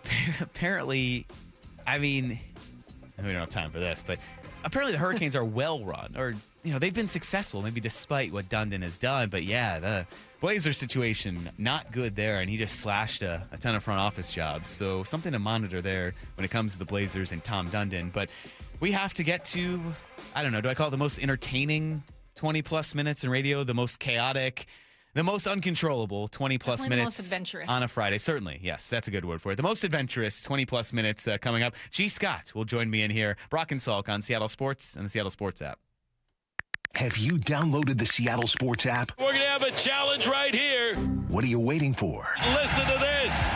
Every pitch. Here comes the 3-2. Every game. Swung on and missed. Got him. One app for free. How about that, folks? The Seattle Sports app. Every game. Julio racing back. Right in the palm of your hands. Makes a leap and makes the catch. Plus the latest Mariners news, insider access, video, and podcasts. They got it. Wow. The Seattle Sports app. Highlights don't win games. The full box score does. I'm Brock Hewitt, and most business leaders aren't short on data. They're short on clarity. Numbers are scattered across ERP, CRMs, and spreadsheets, making decisions reactive instead of confident. And that's not how great businesses are built. Marquee IQ brings all your data together into one clear view, even if it lives in disconnected systems or offline, so you can see what's really happening and act faster. Stop running your business on highlights. Get the full picture. Visit datathatwins.com to see what Marquee IQ can do. Hey, you mind keeping it down up there, please? KeyBank will meet you in that I need new neighbors moment. Rick, it's your mortgage loan officer, Beth. I was in the neighborhood and wanted to let you know your home loan application's been approved. Beth, you're always there for me, and not a moment too soon. Are your neighbors bowling with grand pianos again? And apparently raising livestock? Ooh. For every financial need, we'll meet you in the moment. KeyBank opens doors. Equal housing lender. NMLS number 399797. Hear that? Sounds like simple. Valvoline Instant Oil Change simple. No appointments. About 15 minutes to change your oil. Then out the door and back to life. Yeah, honey, on my way. Valvoline Instant Oil Change. Expert service doesn't need to be overcomplicated.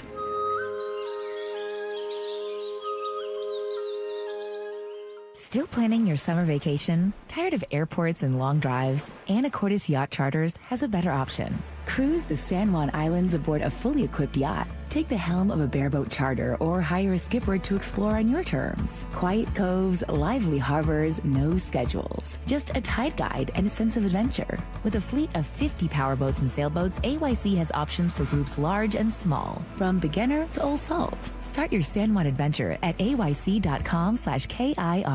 A bases clearing, 3-run double by Josh Naylor. Are you planning an event this summer? Make it unforgettable at T-Mobile Park. Mariners suites and group tickets are perfect for any occasion. Fundraisers, school outings, work parties, family celebrations, and more. Enjoy customizable catering, flexible setups for 14 to 400 people, and epic game day views, all with the help of a dedicated Mariners rep. Get ahead and start planning your event today at mariners.com. Under these arches, opposing teams are put to the test. Can they hear themselves over the boom of the 12s? Can they withstand the Seattle elements? Can they compete against us? Touchdown, Seahawks! This city lives for Sunday. Get your tickets for Seahawks game days at Lumen Field and experience what this city lives for. Visit Seahawks.com today. It's National Safe Boating Week, and America's Boating Clubs of Washington wants you to know boating can be safe and fun. Always wear a life jacket, never boat under the influence, and take a safe boating course. America's Boating Clubs offer free Coast Guard approved vessel safety checks, boating skills courses, on-the-water training, and social activities. An educated boater is a better boater. There are 10 America's Boating Clubs throughout Washington State. Go to soundboating.com. America's Boating Clubs of Washington. Mariners and Royals today in KC. First pitch 4:40, 3:40 pregame. Every pitch, every game, one app for free. The Seattle Sports app. Spring is the perfect time to make improvements that protect and add value to your home. Hi, Justin Shirley, CEO of State Roofing and Exteriors. For decades, homeowners across the Pacific Northwest have trusted our team for roofing, siding, windows, and custom decking. This spring, save up to $3,000, or qualified homeowners can take advantage of 0 down, 0 payments, and 0 interest up to 24 months. Call 866-ROOF-ROOF or visit stateroofing.com today to schedule your free estimate. Well, spring is all about getting ready for summer, isn't it? Hey, Brock Heward here, and working out in your own home, well, it is the best. We've been doing so for years, and you can allow Top Fitness to create your own home gym. And right now, get spring special financing with 0% interest for 12 months, plus mention me and receive an $150 credit towards any purchase over $1,000. Spring is here, so go get into Top Fitness with locations in Tukwila, Linwood, and Bellevue, or simply visit topfitness.com for more info. Here's a tale of Becky. Didn't know what to do with new meds prescribed and no real cost clue. She squinted at prices, that can't be right. Then tapped GoodRx and saw the light. She can get a deal. Book telehealth if she feels. Learn about those meds without any stress. That one little app does all the rest. Even my horse downloaded it. Dang, save time and money on prescriptions. Check GoodRx. GoodRx is not insurance. Get a $15 O'Reilly gift card after rebate when you buy 5 quarts of Mobil 1 full synthetic motor oil at O'Reilly Auto Parts. O'Reilly Auto Parts. Support comes from Amazon Business. Free your team from time-consuming procurement tasks. Discover smart business buying where unmatched selection meets AI-driven tools to simplify complex processes so you can focus on what matters most. Learn more at amazonbusiness.com. From the Quantum Fiber Studio. This is Brock and Salk. Weekdays 6 to 10. On Seattle Sports and 97.3 FM HD2. All right, it's 8:30 on a Friday morning. You know what time it is. If you're not watching on the stream, G. Scott has a big smile on his face. He's excited.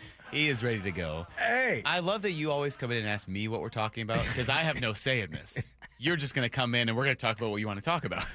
Man, first of all, I just want to let all the listeners know. When I found out, they were like, hey, Brock and Salk won't be here on Friday. It's just going to be Lefko. And guess what I said? Behind your back. I'm like, man, I love Lefko. Seriously. He really does. That's not the first time either. I mean, seriously. And just so you know, and by the way, Mara knows me very well. By the way, Mara just celebrated 11 years being here. Oh, yeah. Congrats, Mara. I saw that out there. Yeah, but I've been here. I've been knowing Mara for that long. And even when she was away, I was like, come on back. Anyway, but I just want to say that if I didn't like you, I promise you, Mara knows, I would not fake this. Yeah, no, this is tough to fake. It's very hard for me to fake 20-plus minutes in a small room Yeah, together. no doubt. Yeah. Okay, but you asked me what we want to talk about. Well, I asked you, and then I ended up telling you what we're going to talk about. There's a texter that texts in. And by the way, I love the text line. Yeah, I do too. Do you? I love the text line. On you guys' show, do you guys talk to the text line? I love the text line. Okay. We make fun of them on Fridays. Today is Mean Text on Wyman and Bob. Oh, you guys make fun of them? Yeah. Okay. We also interact with them. They have sometimes they have some insightful information. Oh. Sometimes. Okay. So a text from the 949 says, hey, be brave and open the phone lines for G. Scott. Now, look, Brock and Salk will never do that. Like, they just won't do that because they do their time. What do you guys do Fridays at, what, 9? Usually at 9:30, but we're not today, so we could do it now. Oh, okay. But G won't be here. Okay, I won't be here. Yeah. So, okay. And so I go to say that, and you are like, no. No. Why? Because we're talking. I don't want to hear from them. I want to hear from you. But do you think in the radio world, what do you think about calls? Like calls have kind of fallen out of practice. You know, it's a very old school radio way. And not to say it doesn't work. There are situations where something eventful happens and you want to get the pulse of the people. So I'll give you the best example when I think calls work. If you're asking them about a specific memory or something that can't be conveyed through text. Now, a text line's great because they can text in whatever and it's immediate and it's quick reaction. You don't take away from the flow of a show. When you go to phone lines, there's this whole rigmarole of like, all right, let's go out to so-and-so. Hey, you're on. Oh, what? You can't hear us. Turn down your radio, blah, blah, blah. It just derails the flow of a conversation. You're hearing so many disparate thoughts that you don't really have this back and forth. I don't know if you know this about G, or about Lefko G, but he's very structured. Yeah. Okay. Process-oriented, you know? Okay. Mike McDonald. Yeah. Right. Process. Right. All that. Maybe that's why he gets for a number of nervous reasons. when he talks to you. So a number of reasons for that. Thanks, Mark. Yeah. I appreciate that. Go ahead. No, Keep going, bro. this segment is not structured. No, it's fine because I actually don't have to worry about filling time. I know, like we're gonna somehow talk for 20-some minutes. That's why I'm always confused when you're like, "What are we talking about?" I was like, "Oh, we could talk about JSN's trophy." I do want to ask you about that. We're gonna talk about that. Yeah. But I'm like, I know we're just gonna talk about whatever. So we don't have to structure this one. Mm-hmm.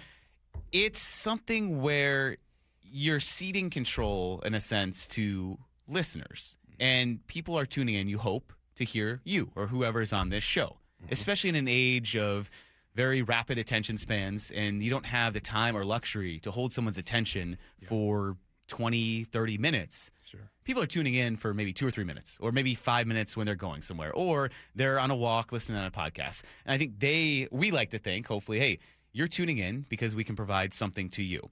So if you're giving that control over to listeners every so often, some people, that's fine. Some people, they don't like that. I love the text line because you can interact on your own volition. Oh, here's this radio behind the scenes. This 101 that I'm sure is fascinating to everyone. But, you can throw out a question. And we've done this on here. We get a lot of good answers. We also get some kind of confusing answers. Mm-hmm. You have the ability now to sift through and filter, and the ones that don't make sense, you're not reading on air. So it doesn't disrupt anything. The good ones, you can interact with and acknowledge those. Phone lines, you have no control. You could have someone who has an amazing answer. You could also have someone who maybe they have a good thought, but they can't express it well on air. Mm-hmm. Either, they're quiet, they aren't confident in what they're saying, so it drags on. Take a call. So, okay. Yeah. Those are a number of reasons. No. But here's the thing, though, Lefko. I'm going to tell you, first of all, the reason why I do like you, I like you, actually love you, Lefko, and the reason why is because one thing I know about you, you don't walk around here and try to be other people. I respect folks that are in their lane. This is what they do, right? You have structure, systems, all that kind of stuff. I love that, right? So I'm getting to the bottom. And by the way, I don't think that what you're saying is a bad thing. I'll give you my take since I've gotten in the radio world, which is recently. Samar, if you've been here 11 years, I think I got here 12 years ago, right? Or 13 years ago. Anyway, My thing is that I hate structure. I've always hated structure because it's boring, right? Structure is boring. That's why you guys are fun together. Then. That's what I'm saying. Exactly. I'm pointing this out. So whereas I'm understanding what you're saying, that, you know, if you listen to a 3-hour show and you give control, if you will, 10 minutes, 15 minutes to the people, right? This is how I've always looked at it and when I came into it. And by the way, just so you know, when I first got into this space, into this radio space, a lot of my people around here, they looked at me like, this dude don't know what he's doing. And they weren't wrong. I didn't know what I was doing. But the best part of what I did in this space was because I didn't know what I was doing. The problem is you got too many creased jeans wearing, tight drawers wearing people that do this space. Are you talking about me? No. Are my jeans tight? Just in general, I right? gained some weight, but come on. They wear the tighty whities, and well, this is how you're supposed to do things, and you're boring. People don't like boring. The truth of the matter is they like people that mess up. They like people that mispronounce words. They like all of those things. And you want to know one of the baddest dudes to ever do it? May he rest in peace. My dog JC used to open them phone lines up like it was crazy. And I'm going to tell you something. On Saturday mornings, Lefko, man, you think the people didn't want to call and pull up and talk to JC? We don't have to go into the logistics of that. Saturday morning, a little bit different than during the week, a lot going on. There's different style to that. Oh. I say we open up the phone lines and take one phone call. You guys can do whatever you want. Okay. There are a number of reasons. Like one phone call. I'll get to the point also. Like Brock and Salk, people listening for them, so they can call for them. Like they don't want to talk to me. Yeah, but G's never been able to take a call before. No, we can do it now. Sure, I'm saying like normally if you're asking why this is not like a normal segment. 866 979-3776. I'm going to take one phone call. Go ahead. No, I don't. You're saying like you're asking like I care. I don't care. It's more of like this is not my show, so I'll let them do their thing. Yeah. And then when I'm here, we do the show and we don't stray from the norms. Yeah. You know, Brock and Salk, they enjoy calls. Yeah. People are calling in to talk to them because these are the regular hosts on the show. So if we take phone calls, I don't. You know, why would people want to call in for me? That's the thing. But there are people. How long have you been here? Like I understand there are people. Well, there's people that would love to talk to you. There are people that want to call in to be on the radio. I get that, but also that's not necessarily the best radio. You don't think they want to talk to G? This is the first time we've offered it. Okay, well, call in. 206 says, "Get back to sports, dude." Hey, we going? Don't worry, we're good. This segment's never about sports, even though I try to make it about sports. Like, think about that. Like, if you're listening for the first time ever, you're like, "Gee, how come you guys don't talk sports?" Are you kidding me? Never. All right, are you really taking Is Mo really going to take a phone call? We'll see what happens here. All right. While the phone calls are coming in, and the one that'll come, have you guys talked about what's happening? Oh, you got a phone call, Mara? Oh, boy. We have a caller. Oh, boy. Okay. Seth in Olympia wants to talk to G. Okay. Seth, what's up, bruh? Thing right here. So I'm going to go real quick and real fast. G, I've been listening to you for years. I listened to you before you were on the JC show. May he rest in peace. Is my favorite guy that was ever on the radio. One night I'm driving home about 10 years ago, missed my dad the night before Thanksgiving, and I'm listening to 710 Cairo at night. G's also talking about his dad. And I wanted to say thank you for that because it was around Thanksgiving, and you got me back in touch with my dad.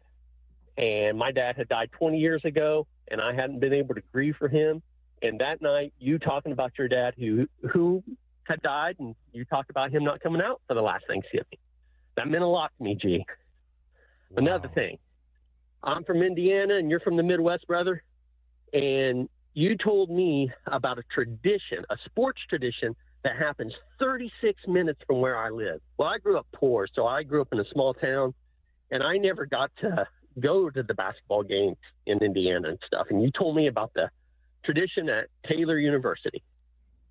Yeah, man. Silent night. And yes. And as they stand up until they score the first point, and then they go crazy and they do this whole thing. And you got to tell me about that on the radio, man.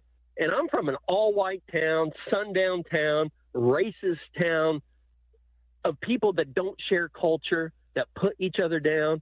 And here's this wonderful person, G. Scott from Chicago, Illinois, telling me about my traditions.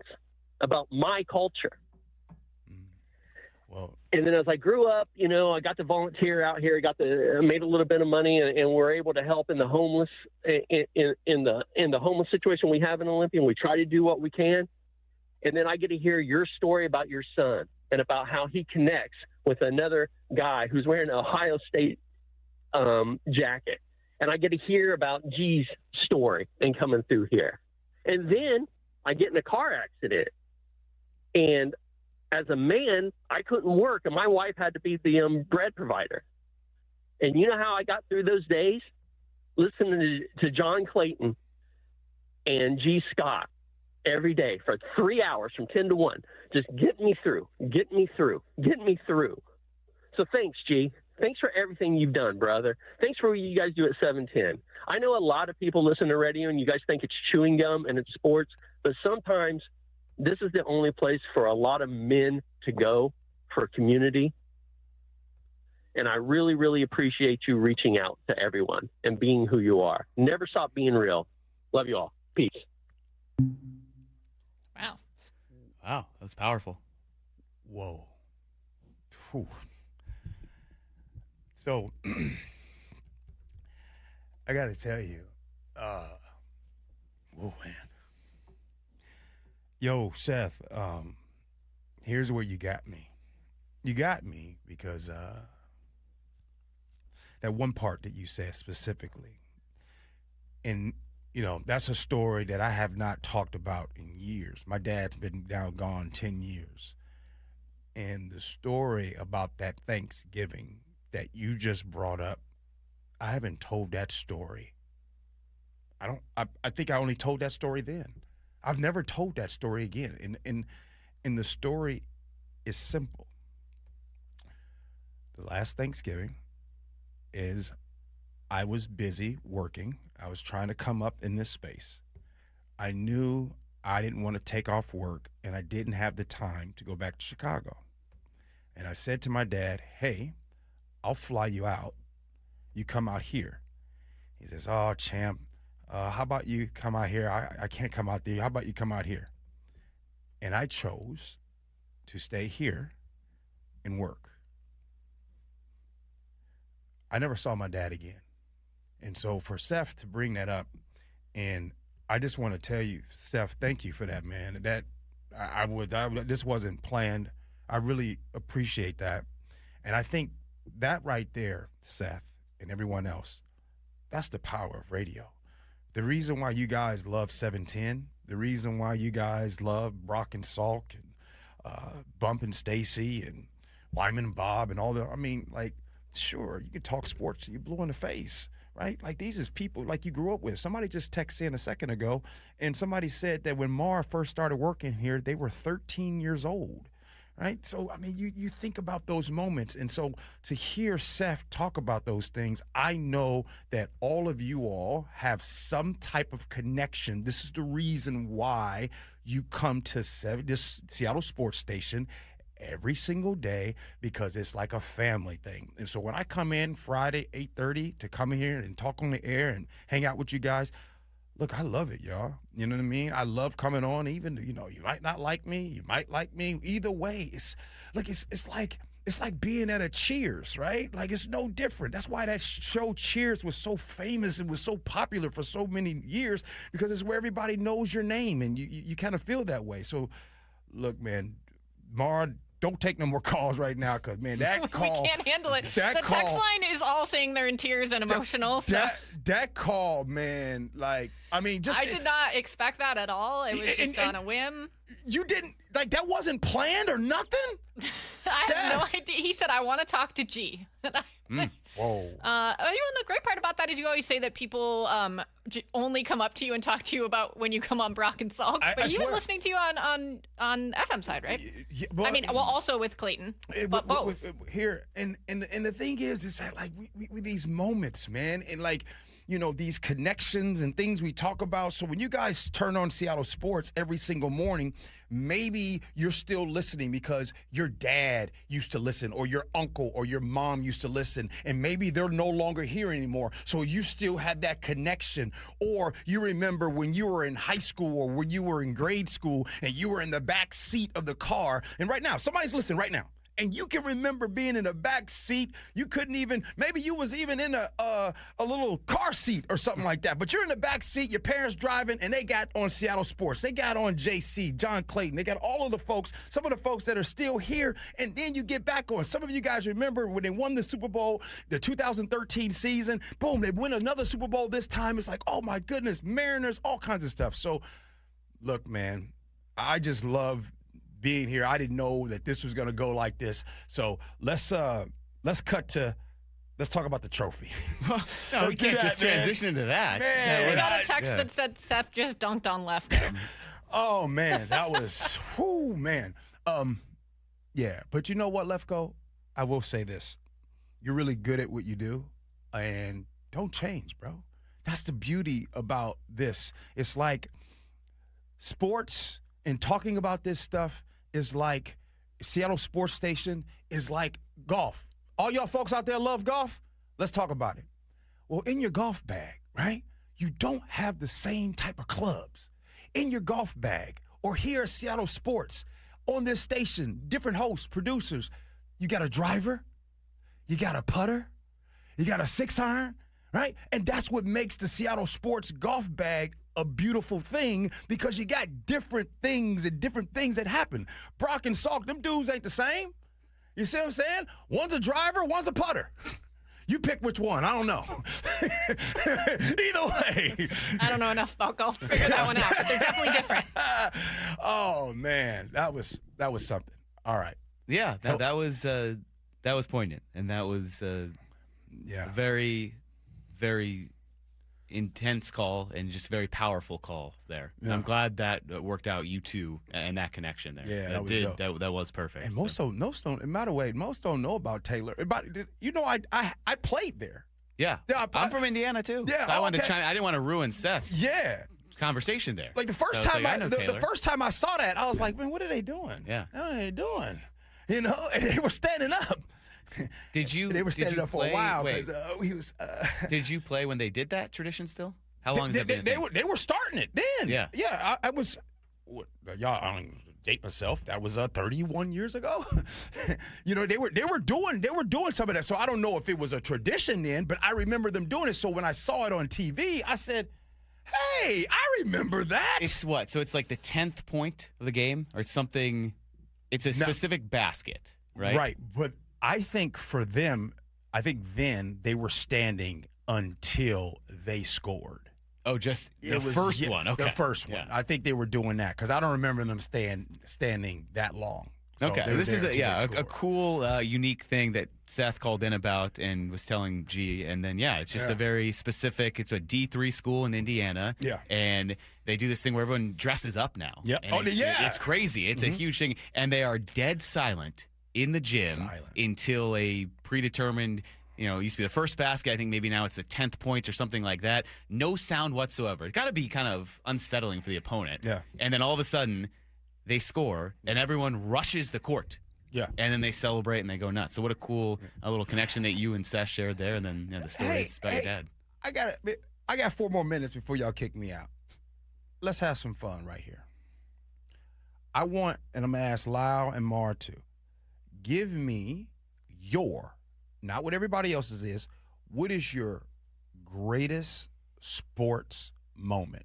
The one, when I say that, it could be your favorite memory, it could be whatever. Just give me one moment in your life where you're like, this moment right here, I've never been able to top this feeling right here. You guys a fan or a competitor? You could do either way. I don't think I've had any. Really? Yeah. Wow. Wait, for someone who's as big of a sports nut as you, where I see you pacing and you can't even sit down? All my teams give me heartbreak. That's the problem. Wow. That's a quick, immediate answer. But I think, when Purdue got to the Final Four for the first time in 2024, that was the first time in 44 years. I had not been around for that. Yeah. That That was incredible because that's a bond. You want to talk, we don't have time to talk about family and friendships and growing up and a shared connection with, your dad and all your friends and something that you shared together enduring all that heartbreak. Yeah. That was it for me. I rushed that answer because we want to get the other two. Hey, by the Ngawa, you got the boiler power. By the way, I used to go to Purdue's basketball camp. This is back when Gene Cady was the head coach, and there was an assistant coach, Bruce Weber, who was my dog, who was actually early on started to recruit me when I was younger. I used to go to Purdue's basketball camp, so I was always out there in that area. All right, Lau, what you like 37 years old, right? Yeah, that's a good one. No, seriously. One moment, Lau. And by the way, Lau, I love your passion in sports, Lau. Ain't nobody but you. You're one of the most passionate dudes in sports ever. Give me one moment. As a fan, it's hard to top the Sherman tip because I was at that game. It was nuts. Here's why I respect that. That moment, the Sherman tip, I don't think in Seahawks, anything that the Seahawks have done, I don't think I've ever been as excited. Now, don't get me wrong. I was excited when they won the Super Bowl, and, of course, I was just excited when they just won the Super Bowl then. Yeah. But when the Sherman tip happened, for me, it made me was like, oh, well, they about to win it all. Because in that Niners game, and if you guys remember that game, and by the way, look this up in that Niners game. And look up how Colin Kaepernick was absolutely cooking the LOB in the first half. I mean, they could not stop him. I have a visual of Cam Chancellor chasing Colin Kaepernick, and they couldn't catch that dude. Look up how many yards rushing in the first half Colin Kaepernick had, and then you probably now look up how many he had in the second half. Do you know that they stopped running him in the second half? Thank you for dumb coaching. Anyways, my point, when they were driving, that last moment, man, when they threw that and Sherm tipped that, most people don't even know who caught the interception. But anyway, you know who caught the interception? No. Malcolm Smith. There you go. It was just so crazy because, to your point, with the 2 Super Bowls they won, you were able to start to mentally prepare yourself for a Super Bowl win with both of them because they won those 2 Super Bowls pretty handedly. Yeah. That was so sudden and such this wave of tidal wave of emotion. It was just awesome. Hey, if y'all was in the building, I wasn't in the building with Cal Riley. That was good. I can only imagine what that was like. Mar, what you got? People hate when I say this, but I'm sorry. My dad's from Boston. It's the reason I love sports. I grew up a diehard Boston sports fan, and so when the Red Sox in 2004 go down 3-0 to their hated rival, the Yankees, and then come back in that series to win the ALCS, and they were such crazy games. A lot of them went 14, 15 innings. That was the coolest sports experience I've had. All right, I have to bring the structure. I'm sorry. Because we have to go. Because Stacy Rost is waiting on the other hand. You have a show to get to. I know you don't like structure, but your show starts soon as well. So, G, thank you. That was a wonderful, unexpected moment. Shout out to Seth, man. Seth's awesome. Yeah. All right, gotta go. G's got to go. Thanks. We'll be back. Stacy joins me here on Brock and Salk, Seattle Sports app. Bump and Stacy, weekdays 10 to 2. Trey Wingo joins us now. Still feels like there's some doubt when it comes to Sam in this offense, especially when you insert a new offensive coordinator. Until Sam does this consistently, I don't mean win a Super Bowl, but consistently show up in playoff games, that's going to be a thing, right? The hardest thing for a Super Bowl champ is now it's different. You are everybody's Super Bowl that season, and everybody's coming at you. Instead of being one of the hunters, you are the hunted. Bump and Stacy, only on Seattle Sports and Seattle Sports on YouTube. Underestimating the trucking industry is one of the biggest mistakes I see victims and other lawyers make. Trucking companies have an army of lawyers and experts who act quickly after an accident to protect the company. Only an experienced trucking accident lawyer can navigate the complicated federal and state laws to protect your rights. If you or a loved one has been injured in a trucking accident, call Davis Law Group today for a free consultation or get my free book on trucking accident law at WashingtonAccidentBooks.com. Brock Ewart here with my buddy Shannon O'Kelly from IRG Physical and Hand Therapy. Shannon, we met about a decade ago when you came into the studio, and at that point, IRG was humming, but you were not 40 locations strong all over the neighborhood. How have you done this and why? Number one, Brock, great people. Our strength here at IRG is our people. Secondly, we are a company that has a culture of giving back and taking care of our patients, taking care of our team, and thirdly, taking care of our community. We want to be your family physical therapist. More importantly, we want to be your family's neighborhood physical therapist. We want you to come in, have a great experience, and get better and get out there and be pain-free and function. Take care of your friends. Taking care of your neighbors, taking care of your community, and taking care of Western Washington. With over 40 locations now, that's exactly what IRG Physical and Hand Therapy is doing. Find them in person, find them online at irgpt.com. That's irgpt.com. For over 50 years, Bucky's Complete Auto Repair has been the one locals trust for honest pricing, expert service, and guaranteed repairs. This dedication has earned them a Carfax Preferred designation. At Bucky's, every customer gets detailed Carfax updates, timely service reminders, and a full service history, all at your fingertips. With 16 family-owned locations, no appointment needed, and easy financing, Bucky's makes auto care simple. Visit Bucky's.com today and drive with confidence. Bucky's.com. Wait! Before you change the station, listen to this.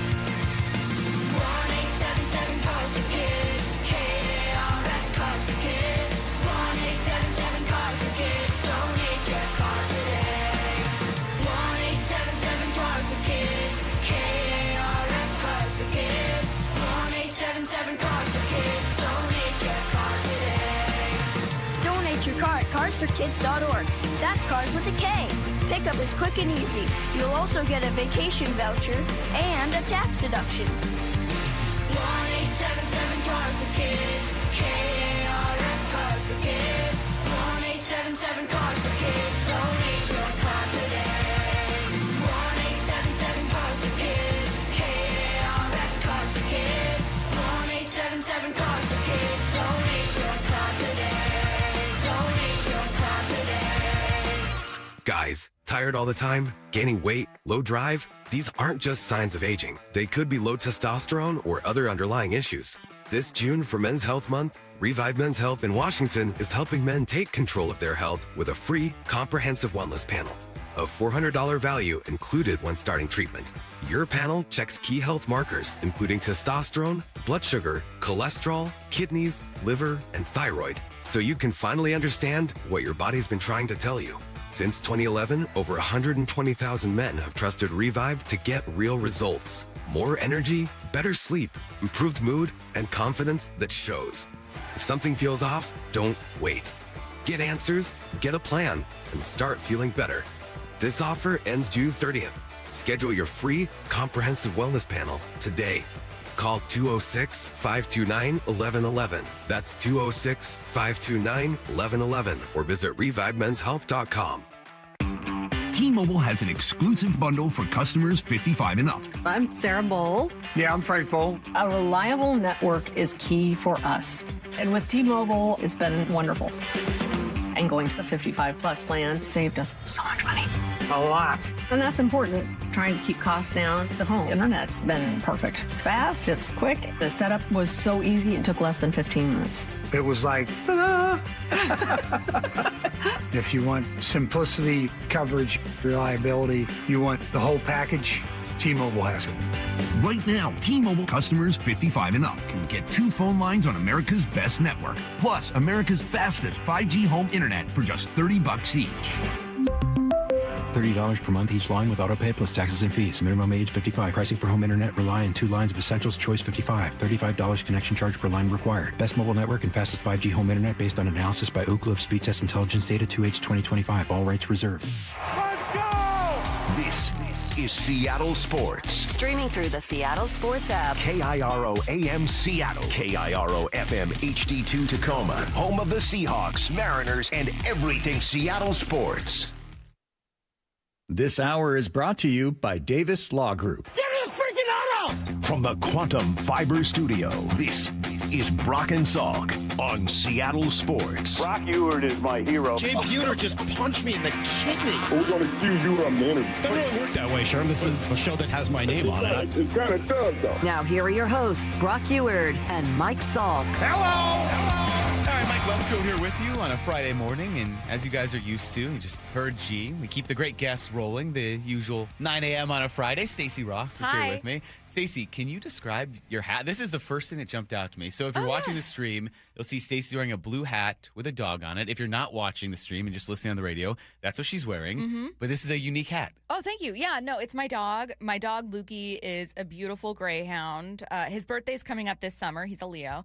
And when I first got him, I got a picture of him before I got him because he's a retired racing greyhound. So they send you a profile of like, this is who we're going to match you with. It's like a dating show. And so I showed my mom, and my mom was like, that's so cute. And then without telling me, in a very mom way, she got a custom-made hat, like ball cap with Lukey's face stitched onto it. And I was like, oh, I don't even know if I'm getting this dog. Like, what happens if I don't? Now I just have this dog on a hat, but I do. Or what if you got a different dog, and then you had a hat with that dog on it? Yeah, it's a very mom. I don't know if anyone else, if their parents are like this, but like my mom had custom art painted of her last dog. Like, she's not like a dog mom. Like, it's not like that. But like her version of gifts is like, I got you a custom T-shirt. What about the raccoon? Oh, yeah, the raccoon. Yeah, any custom art? No custom art for Little Rick, but they have about 3 or 4 now. So he's still around and kicking and thriving? Little Rick is not, but Little Rick, I don't think anything happened to him. I think he's just older. I think he matured, and raccoons, when they mature, I think he went on, maybe had a family. You know what I mean? Like, I don't know what he's doing. He's out there somewhere. But so now they have what they think is a mom and 2 little raccoons. And I keep telling them, don't touch raccoons. I see people post these videos, you know what I mean, of like, oh, this is our pets. Don't touch them. Don't do it. Don't. Those claws. They have rabies. They have all kinds of other diseases. I don't know. Hepatitis. I don't know what they have. But I keep telling them, do not get that close. But it's interesting. Wow. All right. Learned a lot about raccoons today. So, fascinating. Well, Stacy, you and Bump had a really interesting conversation about Sam Darnold. Oh, yeah.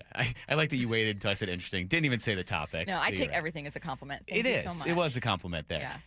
That conversation about Darnold kind of led me into thinking with the news about Matthew Stafford and I told Maura, I screwed up. I called him Matt, and the wrath of Kelly Stafford. Yeah, you can't do that. Yeah, see, Stacy knew. You call him Matt, his wife gets on Matthew. His name's Matthew. So Matthew Stafford's big contract. I was curious about, in the context of how you guys are talking about Darnold in the next few years, what you think a Matthew Stafford contract does for Darnold, who's now looking and saying, oh, $55 million for a soon-to-be 39-year-old quarterback. I don't think it does anything for Darnold. Do you guys think it does something for Darnold? You don't think it affects maybe next year? Was Darnold price MVP point? last year? No, but he's younger. Okay. So it does nothing for him? Okay. No, I just think that Darnold, and this isn't meant to be disrespectful to Darnold at all. I think that Sam has proven so many doubters wrong. He is such a likable person. I think he's a perfect fit for this team. I think that he has surprised so many people in proving that not only can he be a long-term option instead of a bridge quarterback, but that you can be a long-term option and not be like a face of the league MVP. I think that those big tiered contracts matter when you have Joe Burrow or Josh Allen or whoever else signing, and then now Lamar Jackson is up for a renewal with the Ravens, and now we know that there's some kind of like weird, like quiet standoff between him and the Ravens, and Lamar isn't showing up to camp. That's who's affected by like record-setting, changing the top of the market salaries. Sam Darnold could get to and win another Super Bowl, and the Seahawks should reward him, but Matthew Stafford was MVP last year. And also, look, Matthew Stafford is going to be 39 just before the start of the Super Bowl, which, knock on wood, we hope the Rams aren't in. This isn't a deal that's going to be this long-term thing that then Sam Darnold will be toe-to-toe with, and you're looking at 2 quarterbacks that are resetting the market. I just don't think it drastically affects Sam Darnold. I think what affects Sam Darnold is if he continues to win, well, you had 2024 with 14 wins, 2025 with 14 wins, however many he gets in 2026, suddenly you're going, hey, I don't care if I'm not MVP. I deserve to have more than a $36 million cap hit this year, but I don't think it means anything for Sam. So then what do you think is maybe a range now if he continues along this, everything you were saying, along the path of he's a Super Bowl winning quarterback, still continues to do well, then all of a sudden after this season, entering the final year of his contract, and we've seen how absurd quarterback salaries have gotten. What do you think is his range? Because I know you throw it out there. Every time you throw out a $50+ million a year number, people are like, no, that's too much. I'd be surprised if it goes over 50, but certainly more than he's getting now. I mean, $10 million more than what he's getting now per year would be 43, which wouldn't even be a top of the market deal. 46 technically with his cap hit this year. I don't know. Am I wrong? What do you guys think? Am I crazy?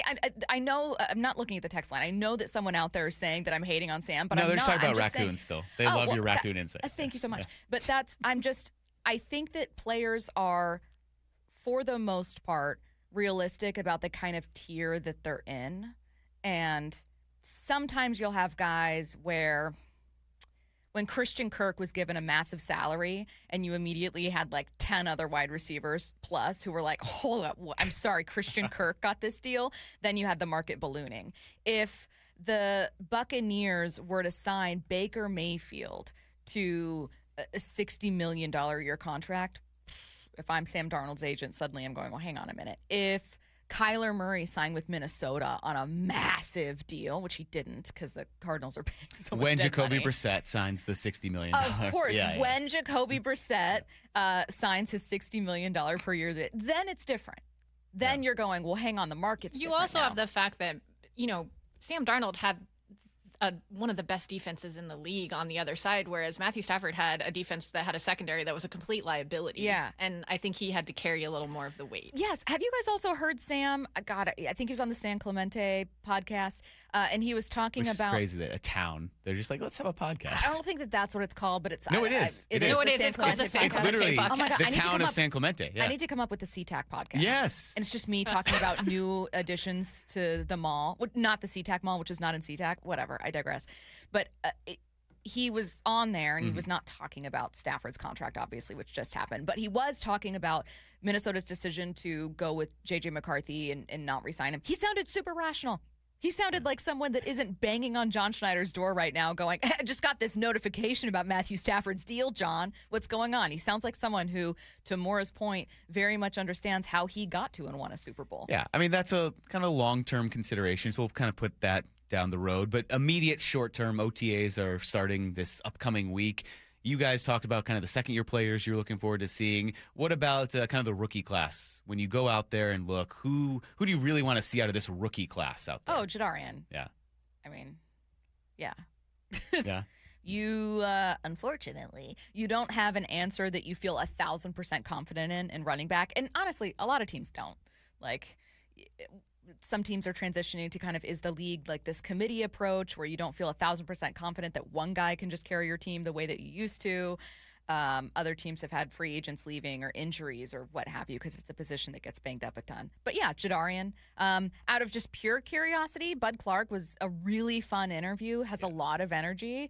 And I've been at camp on the sideline when Witherspoon is like the most talkative person, and I'm like, oh my God, Bud Clark and Devin Witherspoon on the same deep. I'm going to be able to hear them from the other side of the field. Yeah. Wow. Well, Stacy, I know you have a show to go prep for, so we'll let you go. Bye. Survivor finale, huh? Wow. Yeah. Well, that slip up? I mean, is it a spoiler? It's 2 days later. No, it's definitely a Jeff spoiler. Spoiled something. Yeah. Jeff Probst. Stunning. Yeah. I think that, the thing with how TV and entertainment is now is that I can never fully assume everything is real. Oh. So even when I see think it was a work, a setup there. Well, I mean, it got Survivor trending. That's true. And Survivor, while it's been around for 20 plus years, I don't know that like it has diehard fans, but it's not like the single most watched show. So it gets people talking about A it. little conspiracy theory there. All right. Well, Stacy, thank you for all that insight. From dogs to raccoons to football Darnold. and Survivor. Yeah. Fascinating Thanks stuff. so much. All right. Bump and Stacy coming up at 10. We come back. We'll get you everything you need to know about this upcoming Mariners and Royals series. Brock and Salk on Seattle Sports and the Seattle Sports app.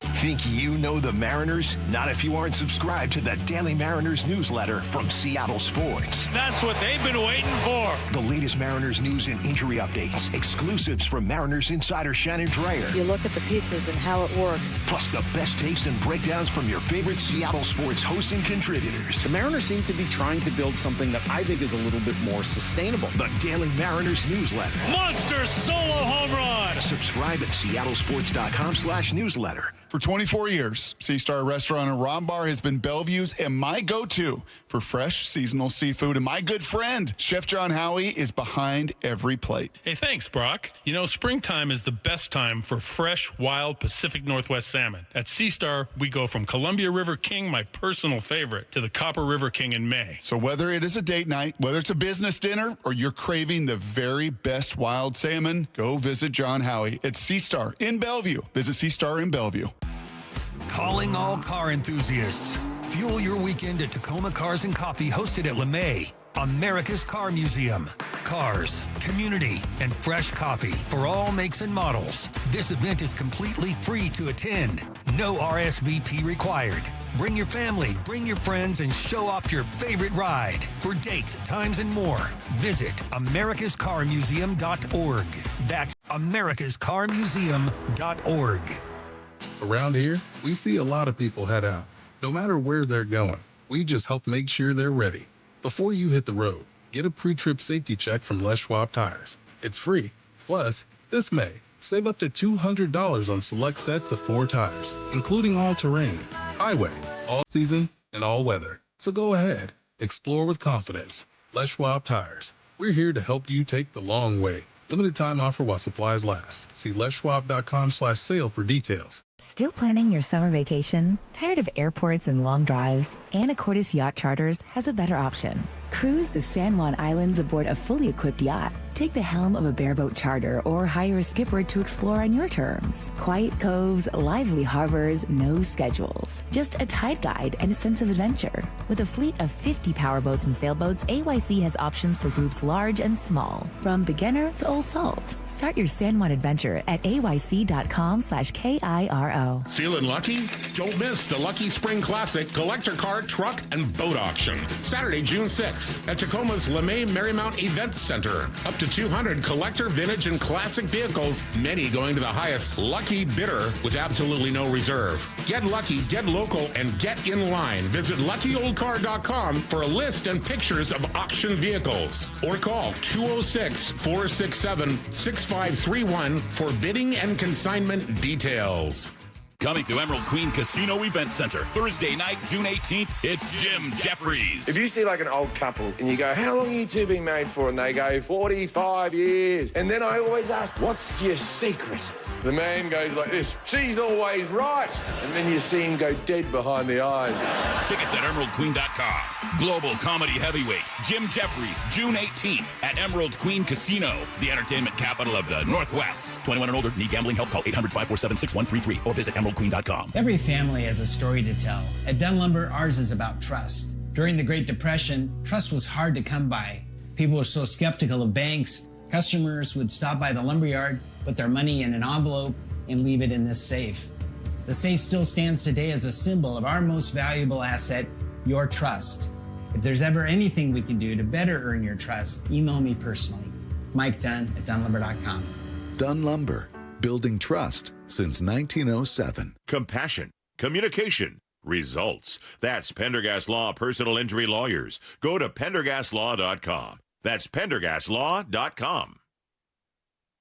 In 2026, Bay Alarm celebrates 80 years of security. For the Puget Sound, that means local service including burglar and fire alarm systems, 24/7 in-house monitoring, and custom security designed to work with business operations. Bay Alarm has real people rooted in your community looking out for your business. After 8 decades and 3 generations of family ownership, our promise is still the same. We got you. Learn more at bayalarm.com. For over 50 years, Bucky's Complete Auto Repair has been the one locals trust for honest pricing, expert service, and guaranteed repairs. This dedication has earned them a Carfax Preferred designation. At Bucky's, every customer gets detailed Carfax updates, timely service reminders, and a full service history, all at your fingertips. With 16 family-owned locations, no appointment needed, and easy financing, Bucky's makes auto care simple. Visit Bucky's.com today and drive with confidence. Bucky's.com. At Audion Hearing, our mission is simple: to make better hearing affordable for everyone. We're proud to offer high-quality, rechargeable hearing aids starting at just $98. Clear, comfortable, and ready to use right out of the box. And here's a study worth hearing. Research shows that wearing hearing aids can reduce your risk of dementia by up to 61%. Join over 1 million happy customers and hear the difference today by going to audionhearing.com. That's AUDIEN hearing.com. Support comes from Amazon Business. You can't rely on guesswork to run your business. With Smart Business Buying, innovative AI tools optimize your purchasing experience, paired with delivery options built for business. Empower your team today. Learn more at AmazonBusiness.com. Check engine or ABS light on? Take the guesswork out of your warning lights with O'Reilly Veriscan. It's free. Ask for O'Reilly Veriscan. O'Reilly Auto Parts. Need to know. 15 minutes past every hour with Brock and Salk. Presented by Marquee Data. Here's what you need to know. Up first. All right, there's an article that just came out that I'm extremely excited to talk about. It's very relevant to one of these topics here in Need to Know, and hilarious timing with the internet and all sorts of information you can find out there, talking about something we're going to mention a little bit later in Need to Know, and coming up at 9:30 in Whose Shoes, and I think it confirms some biases that people have. That's in a second, but the first thing you need to know is that the Mariners begin a 6-game road trip later today, the first of 3 in Kansas City. It's just, I don't know what it is. It's maybe the weather. When the past few years, the Mariners have played in Kansas City in late August and in late September. Maybe it's the humidity, that oppressive summer heat in the Midwest. But every game has featured some wild comeback or blown lead or some impressive offensive milestone. So last year, Game 1, Dominic Canzone had 3 home runs. And then in Game 2 last season, the Royals ended the Mariners' 10-game win streak. And in fact, it was the only loss the M's suffered in that span of winning 17 of 18. That was the only loss. And then in 2024, the Mariners put up 7 runs in the first inning in the first game of that series. Eventually led 8-0, lost an 8-0 lead, and lost the game 10-9. In 2023, Julio had that insane stretch of 17 hits in 7 games, a big chunk of that in the 4-game series against the Royals. In the finale, he had a go-ahead home run in the 3-run homer in the 8th, a 5-hit game, and the Mariners won 3 of 4 there. And then in 2022, still so memorable that we're talking about it here, because I was sitting here getting ready to do post-game, wanting to play the highlight of Robbie Ray winning the national anthem standoff. And after an 8-run 5th inning, the Mariners took an 11-2 lead. Looked like that was going to happen until the Royals scored 11 runs in the 6th inning. They overcame a 9-run deficit to win 13-12.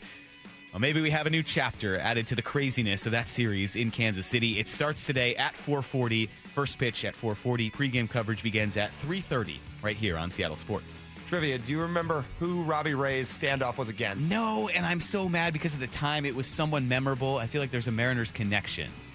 He was a brief former Mariner. Yeah. Is it Weaver, right? Luke Weaver. Yes. I knew it was a Weaver, and yeah, there we go. Who's now turned himself into a legit bullpen arm. Yeah. He got paid this offseason. And I think the only reason it became a talking point is because Rick and Gary had so much fun with it. Or maybe it was Rick and Aaron at that point, still on the radio broadcast. They had so much fun breaking it down. I was like, we're going to play this highlight because the Mariners are blowing out the Royals. It'll be a fun way to start postgame. Nah, didn't happen. But yeah, Mariner on Mariner. What a memory. What a bad memory, I guess, in that situation. But certainly a memorable one. Here's the second thing you need to know. All right, I'll get to this right now. So I was going to wait till the end to mention the NBA Western Conference Finals. We don't talk about the NBA on here, but Game 3 is tonight. Spurs and Thunder, series tied 1-1. A lot has been made about SGA and whether he's a foul merchant, if he's flopping all the time. So a Yahoo Sports article just came out. Incredible here. Tom Haberstroh, I think I'm pronouncing that correctly.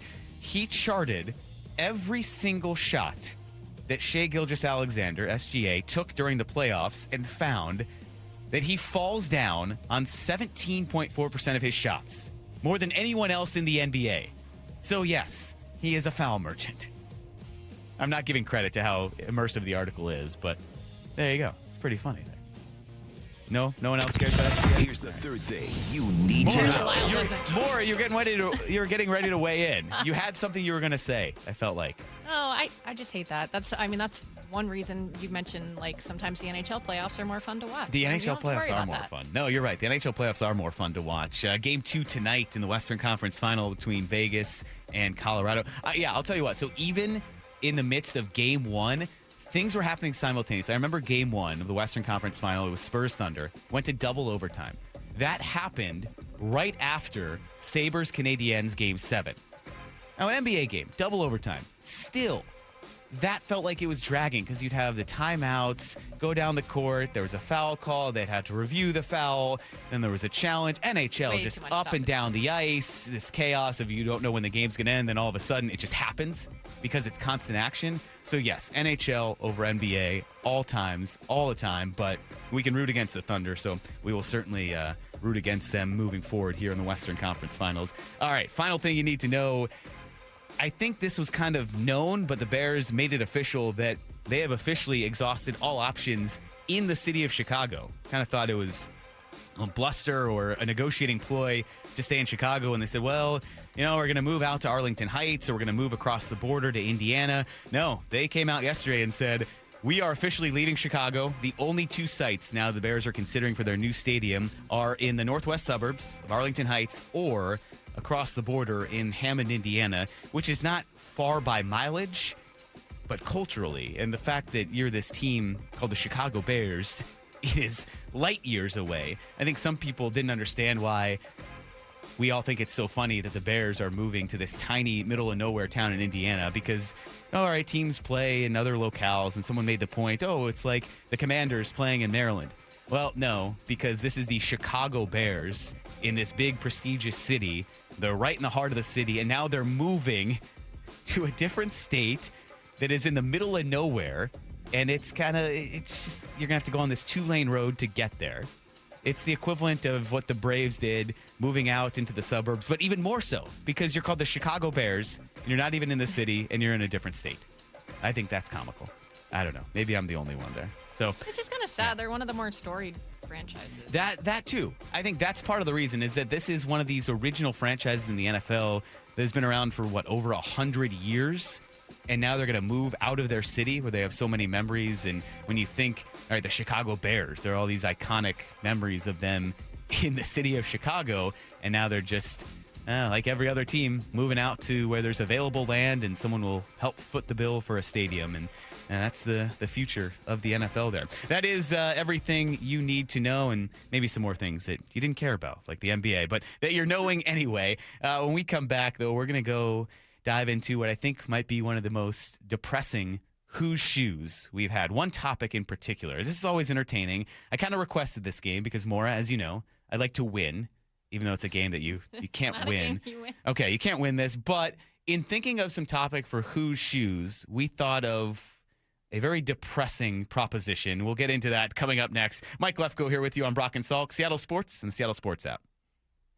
Bump and Stacy, weekdays 10 to 2. Trey Wingo joins us now. Still feels like there's some doubt when it comes to Sam in this offense, especially when you insert a new offensive coordinator. Until Sam does this, consistently, I don't mean win a Super Bowl, but consistently show up in playoff games, that's going to be a thing, right? The hardest thing for a Super Bowl champ is now it's different. You are everybody's Super Bowl that season, and everybody's coming at you. Instead of being one of the hunters, you are the hunted. Bump and Stacy, only on Seattle Sports and Seattle Sports on YouTube.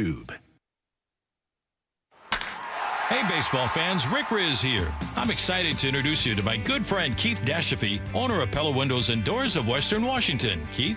Thanks, Rick. Improve your play with 40% off installation or 0% financing for 60 months with equal payments. And we're giving back with 2 $5,000 scholarships for our local youth sports teams. Upgrade your home today at PellaPNW.com. That's fantastic, Keith. Don't wait. Schedule your free appointment today at PellaPNW.com.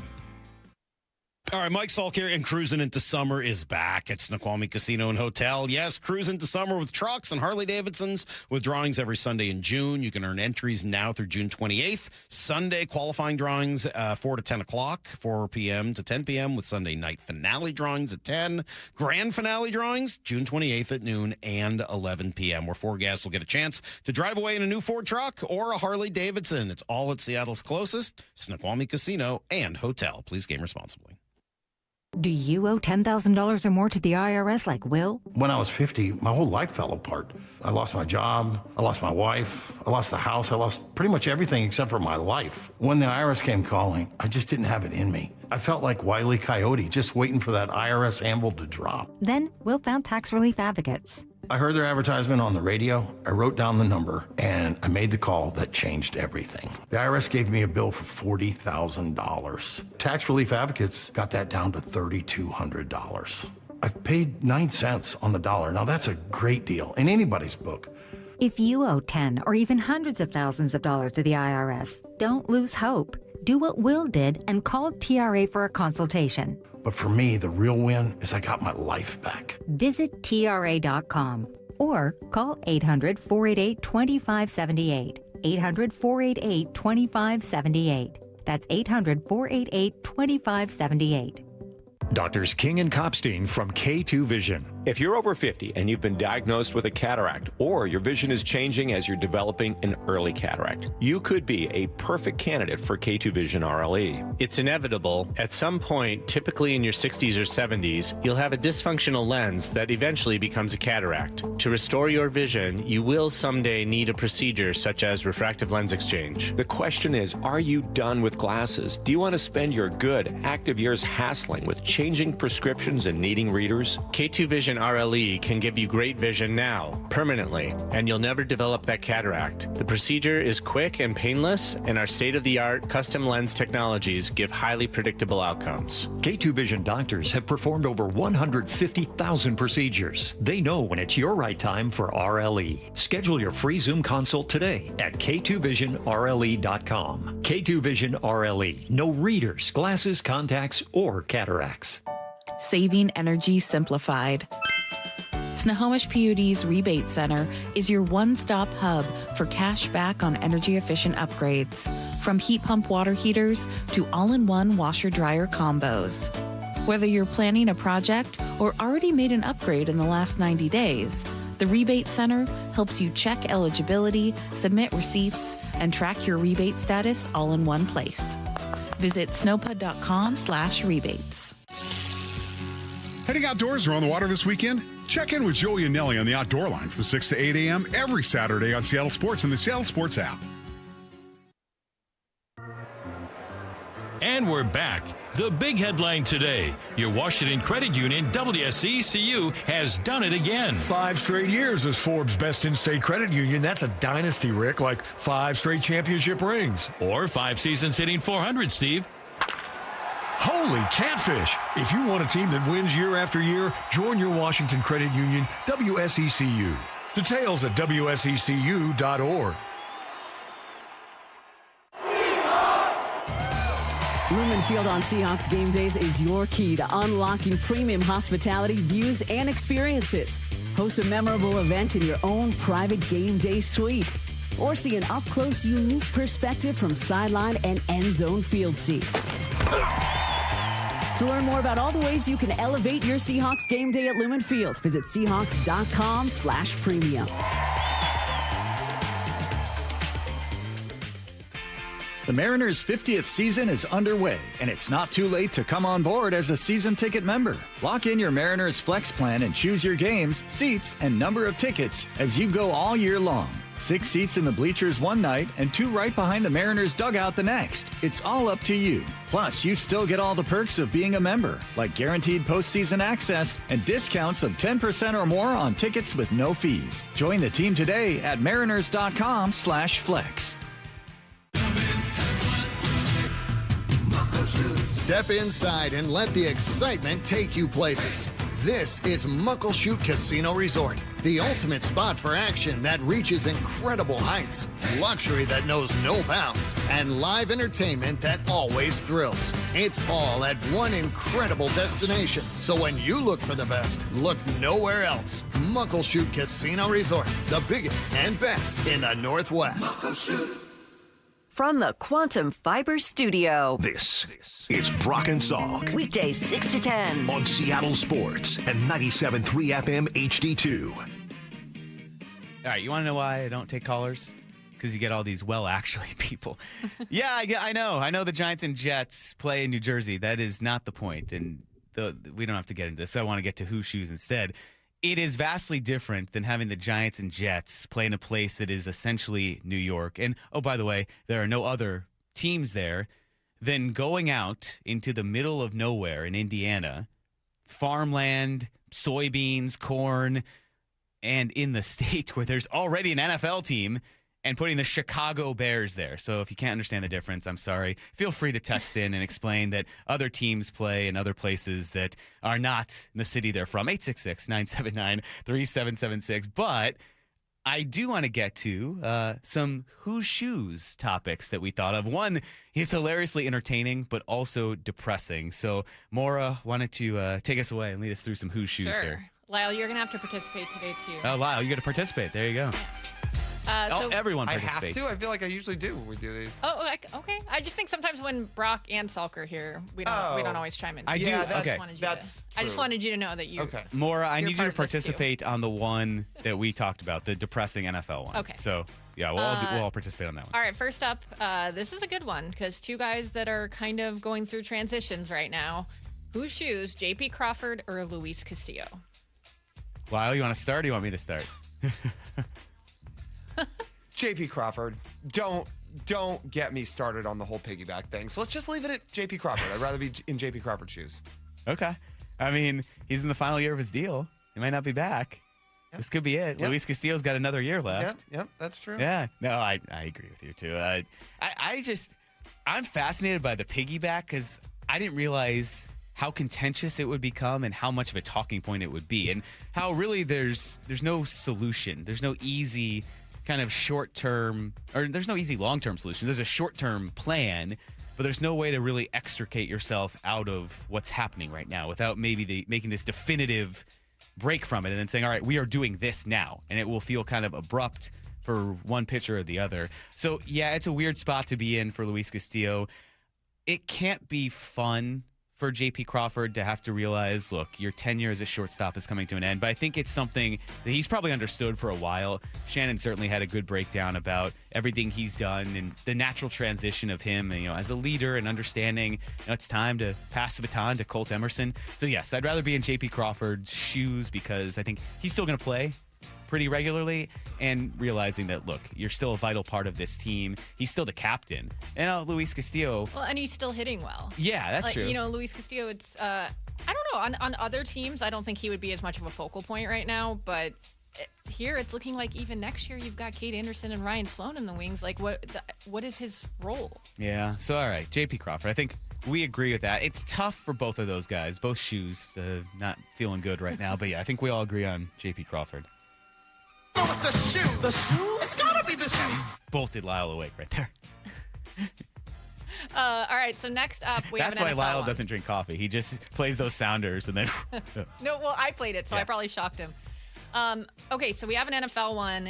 New head coaches in the NFL or with new teams. Would you rather be Mike LaFleur, who is now the head coach of the Arizona Cardinals, or Todd Monken, who is now the head coach of the Cleveland Browns? I'll give you a little background on this one because you were saying you didn't have all the information, Lefko, but Todd Monken, when he got hired, Myles Garrett posted the meme of, the Popeyes worker taking a break in the back that looks exhausted and frustrated. He posted that to greet his new head coach, and then hasn't spoken to anyone from the team since. Todd Monken was asked yesterday if he has spoken or if he's met Myles Garrett, and he said no. And then you've got Mike LaFleur dealing with the fact that Jacoby Brissett isn't showing up for anything and saying it's no big deal. He's played football. He knows a lot of this stuff. Yeah, this is the most depressing whose shoes I think that's ever been thrown out there. It's just both terrible situations. Both bad owners. Both, yeah. We were kind of not when we were great figuring this quarterback one situation. You got a lot of quarterbacks. You don't really have a quarterback in either team. Complete dysfunction from top down, from ownership to front office to personnel. It's just, and they're first-time head coaches, right? First-time NFL head coaches. So this is what you're walking into. I don't know. At first, I was like, yeah, Michael Fleur, I'm sure he has more of a longer leash because, the NFC West is brutal and no one can expect that. But the Cardinals, we've heard how notoriously cheap they are. I don't know how they're going to support him. You have the saddest hostage situation ever with Jacoby Brissett as your starting quarterback, now holding out for more money. You got Carson Beck. Yeah, okay. So your options are Carson Beck or Jacoby Brissett. Or Gardner Minshew. And then the Browns quarterback options aren't much better. No. You have the Deshaun Watson contract albatross looming over you. Shedeur Sanders and everything that comes with that. I don't know. Dylan Gabriel, sure. I don't know. I think I'm going to lean toward Todd Monken, even with the Myles Garrett thing, because the Browns owners have shown that they'll spend money. They shelled out that huge contract for Deshaun Watson. It was idiotic, but they did it. And then they also did pay for Myles Garrett. So, all right, hey, you have stars. They'll pay for them. They get scrappy at times. They have some decent players, and they're in a division that is markedly easier than the NFC West. So, in the saddest who shoes ever, I'm leaning Browns on this one. Wow. Yeah, I'll go Browns. I think I'm going Cardinals. You at least get Jeremiah Love. But what's he going to do? What's a running back going to do if their quarterback stinks and their O-line's terrible? I will say I'd take either of them over the Jets. Yeah. I don't know. Oh, we got to throw that in there. All right. True. There's like 8 options for these whose shoes there. That's not a new coach, but yes, I would take second year though, right? So that's tough. It's just more about, listen, the Browns and Cardinals are not model franchises, but I don't think anything compares to the Jets. That's true. I mean, the Browns, they've had the losingest stretch. There's a big article in The Athletic. It's like since 2000, they ranked the losing for the NFL franchises, and the Browns have been the losingest franchise in the NFL. So you're dealing with that. But all things considered, if it's just Browns or Cardinals, all right, good luck, Todd Monken. I'm walking in your shoes there. Yeah. I'm just wondering if Myles Garrett doesn't still get traded. That seems contentious. We'll see. All right, next up, we have a 7-10 one. We have 2 hosts that just got back from European vacations. Whose shoes? Traveling to Italy with Bob or traveling to Italy with Brock? Wow. All right. Both have their advantages and disadvantages for vastly different reasons.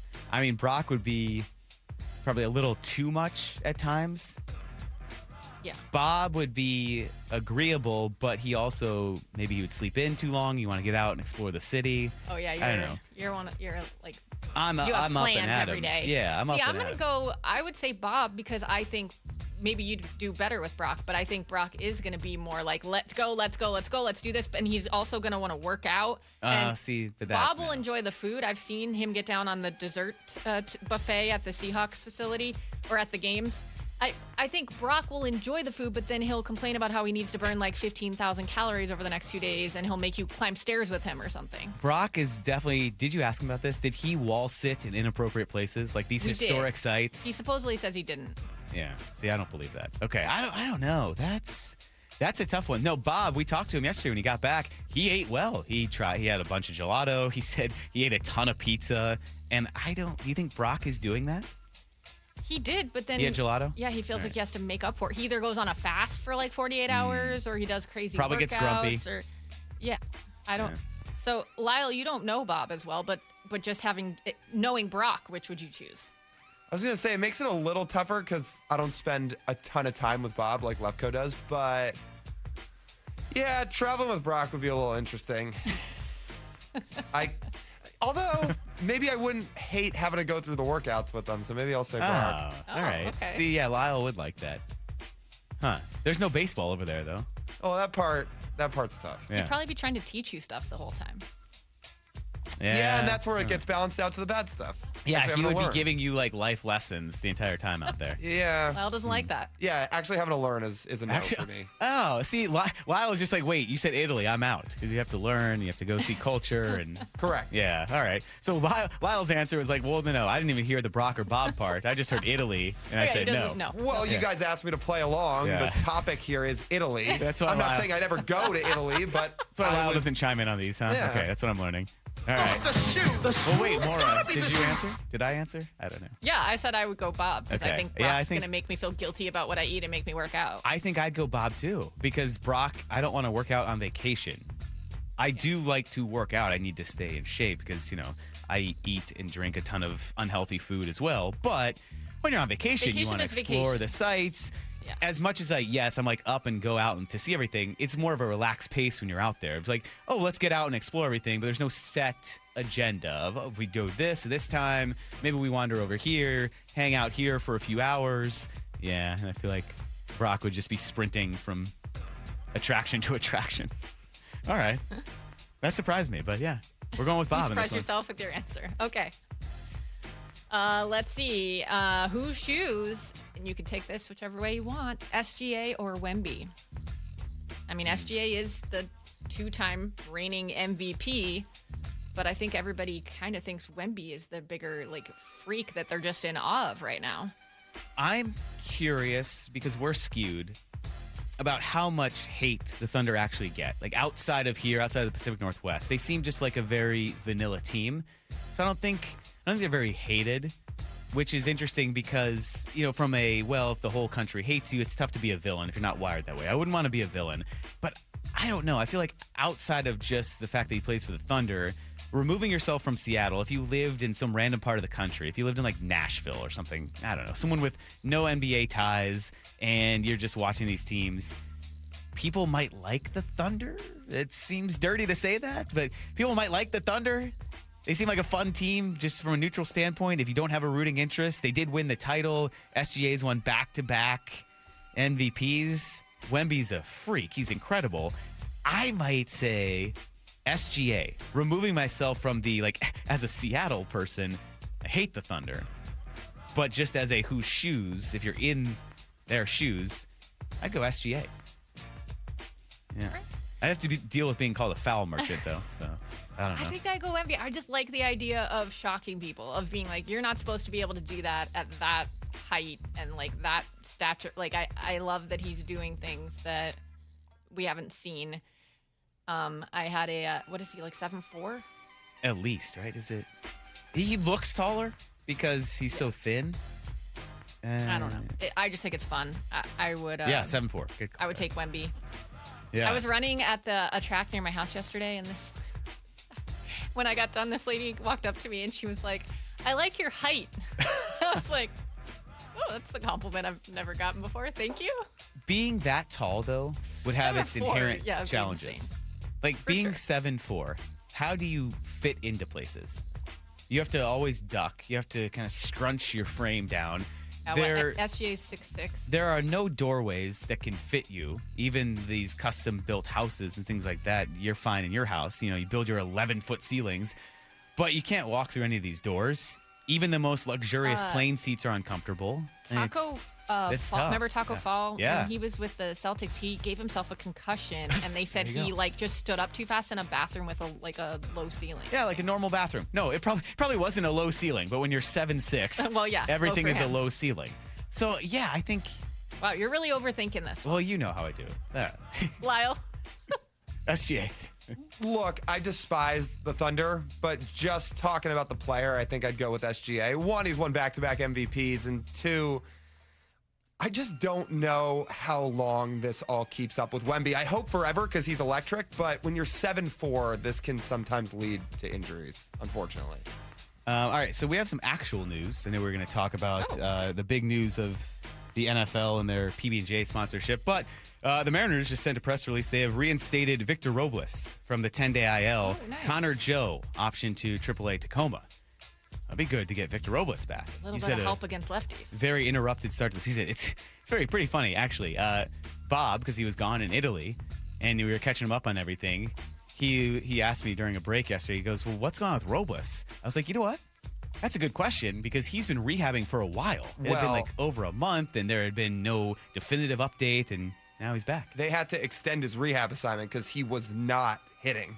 Really? Yeah. Okay. But health-wise, was the pec healed? It was just like it was taking a while? I mean, it felt like from a pure rehab standpoint, that's a long time to be down there. Yeah, it was. And maybe it was injury-related, but just by the numbers down there, for a while at least, he was really not hitting. Now, that makes it interesting because when you're talking about a left-handed pitcher today, and we know all about the lefties that the Mariners have faced, it's Noah Cameron today for the Royals. The ideal, lefty-righty splits in the platoon going into the season was you would have Victor Robles as your right fielder in the lineup against a lefty starter. So is that going to mean he's immediately in the lineup right now? Perhaps, but I know a lot of the frustration and kind of consternation about these platoons or about pinch hitting in the 6th inning or in the 7th inning during a key at bat was maybe the person that was being pinch hit. Not necessarily like Luke Raley, you're taking him out, but the fact that you go to a Connor Joe instead of more of a regular in the lineup. Now, if Victor Robles is this guy, maybe that helps the Mariners a little bit in these situations. That's not just feeling like, all right, you're sacrificing a key at bat here against a left-handed pitcher, or when you do go to the bullpen and they bring a lefty in, you counter with a right-handed bat. It's Robles, who's more of an everyday player. Not to say this is going to be an immediate fix. I mean, it was such a slow, interrupted start to his season. What was it? Like he played in 5 games and then got injured and then came back. And I think it's the potential with Robles. He obviously had a very prolonged start to his 2025 season where he played, the first weekend and then got injured against the Giants, and he never really fully got back. So it represents potential. But if you're talking about this Mariners team and some of the problems that we've been asking for, and hey, the lineup, when are we going to see the lineup start to hit? Getting the regulars back is a key step, it feels like. We've talked about the extent that maybe injuries have played on this team, and certainly when you look at an everyday lineup and not having Donovan and not having Cal, it's a huge difference.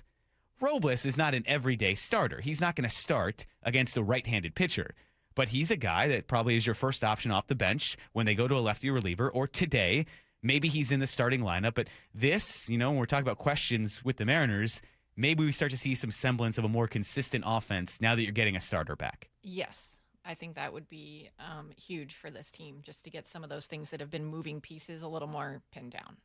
All right, so we don't have to take the rest of the time up with that. I do want to get to the NFL news because it's funny, and I think it's relevant here. But, yeah, that's the big news that just happened. The Mariners sent the press release. They've reinstated Victor Robles from the 10-day IL. Connor Joe has been optioned to AAA Tacoma.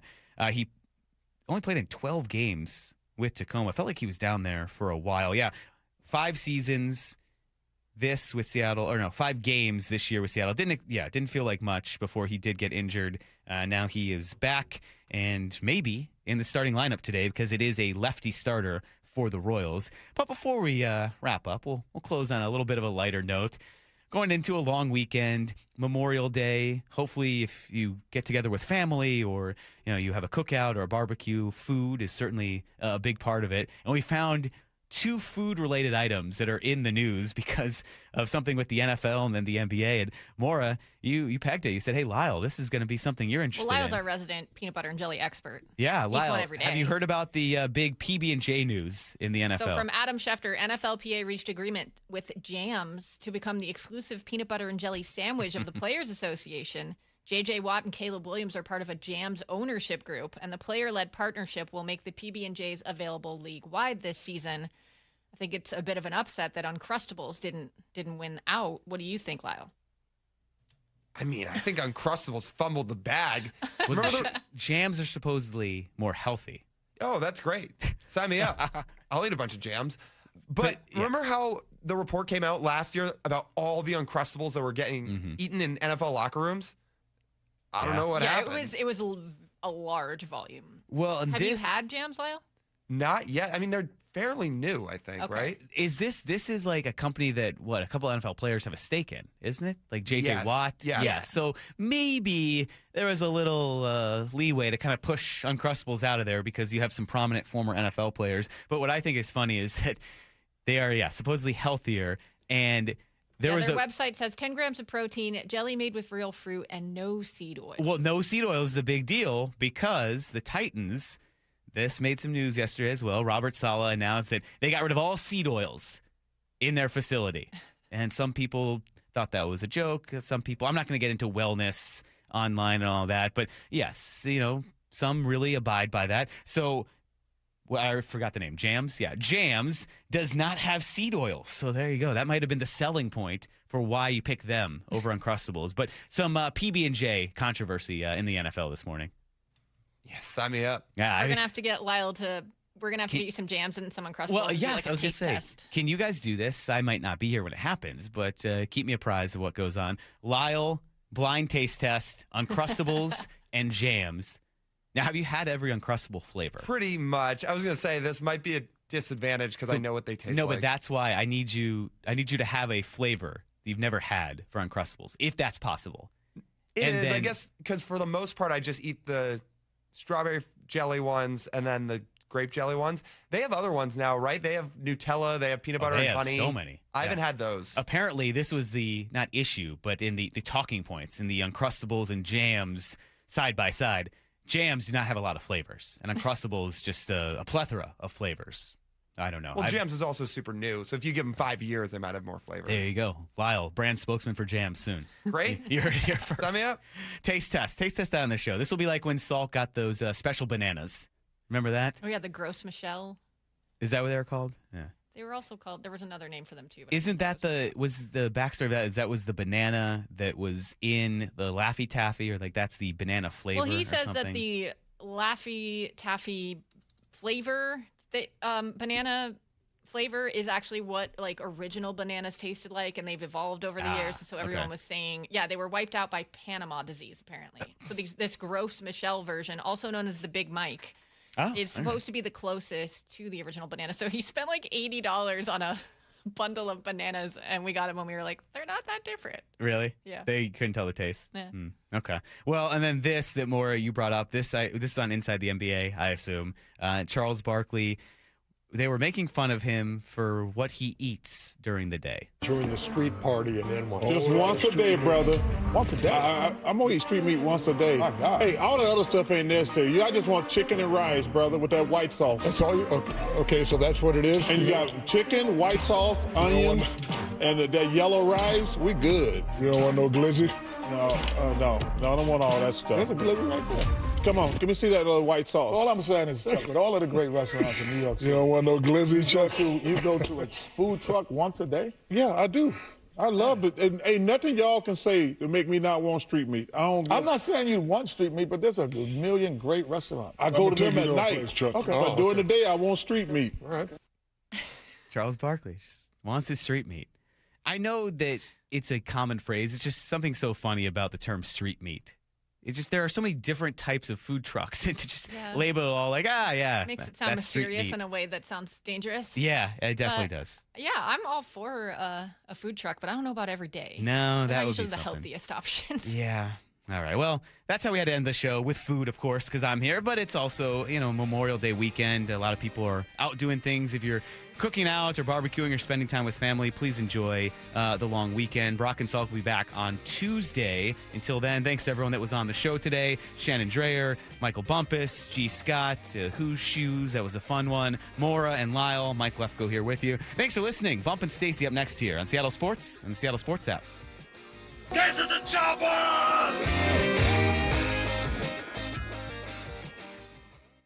Stick around for Bump and Stacy coming up next at 10. That's right. That's what this news feels like. Committee for so there's going to be a committee to decide whether they're going to make an announcement and when they're going to make an announcement. Give Seattle a team.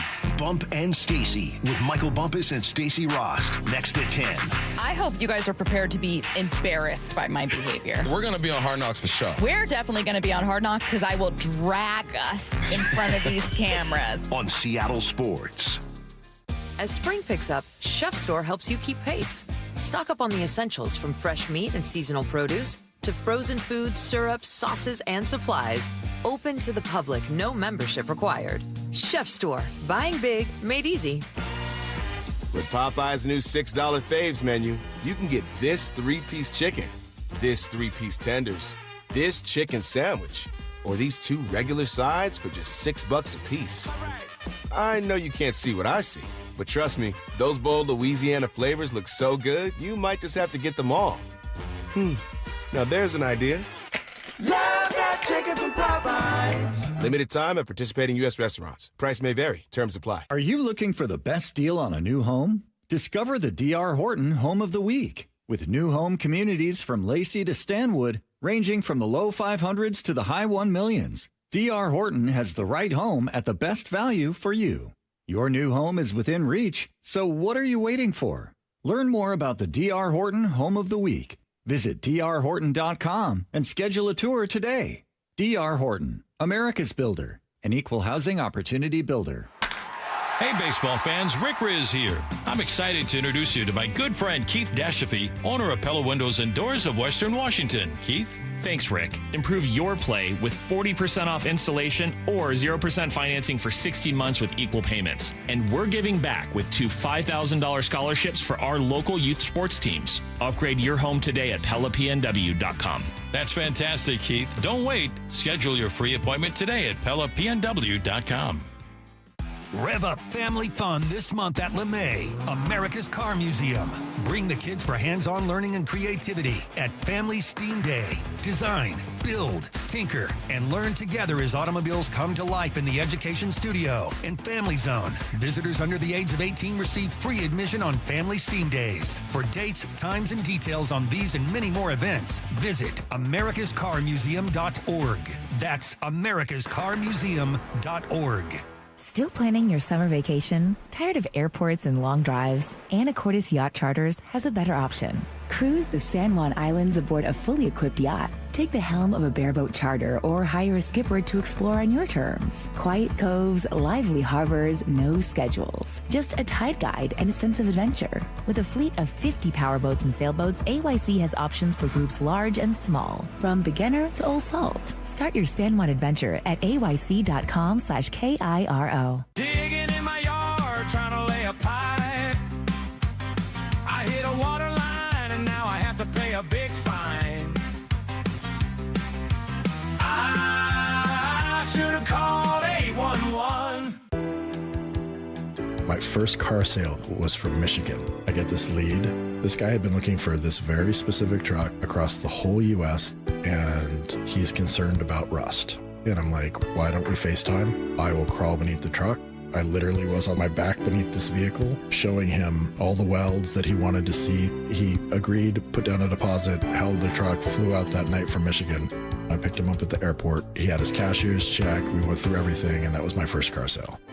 So here's the catch. If you're willing to put a limit on what you're willing to do to be a good person, to help somebody out, or to help in the community, then that limit exists. So you don't. You just do what it takes to be the type of person you want to be and to help people like you hope that they would help you. And it doesn't matter. You just do what it takes. The Johnson Auto Family, the LJ way. I was walking my dog, I fell and ended up with 3 tears in my meniscus. I was sent to a surgeon and they said the only way to get this fixed is to have surgery. That just wasn't an option. I didn't want to jump into surgery without trying anything else. I'm Dr. Mark Shelley, a chiropractic neurologist at Sound Pain Solutions. We offer Jamie an alternative to the downtime and potential risks associated with invasive knee surgery. At Sound Pain Solutions, we help patients like Jamie avoid the side effects of painkillers, cortisone injections, and pain following surgery. Our comprehensive approach includes treatments like pressure wave, PRP, and advanced laser. These treatments reduce pain and restore mobility naturally. Now Jamie is able to do everything she enjoys without pain. I'm grateful for being able to wake up every day and not be in pain. To be able to go about my day has been amazing. Schedule a free consultation to learn if you qualify for our non-surgical and drug-free joint treatment.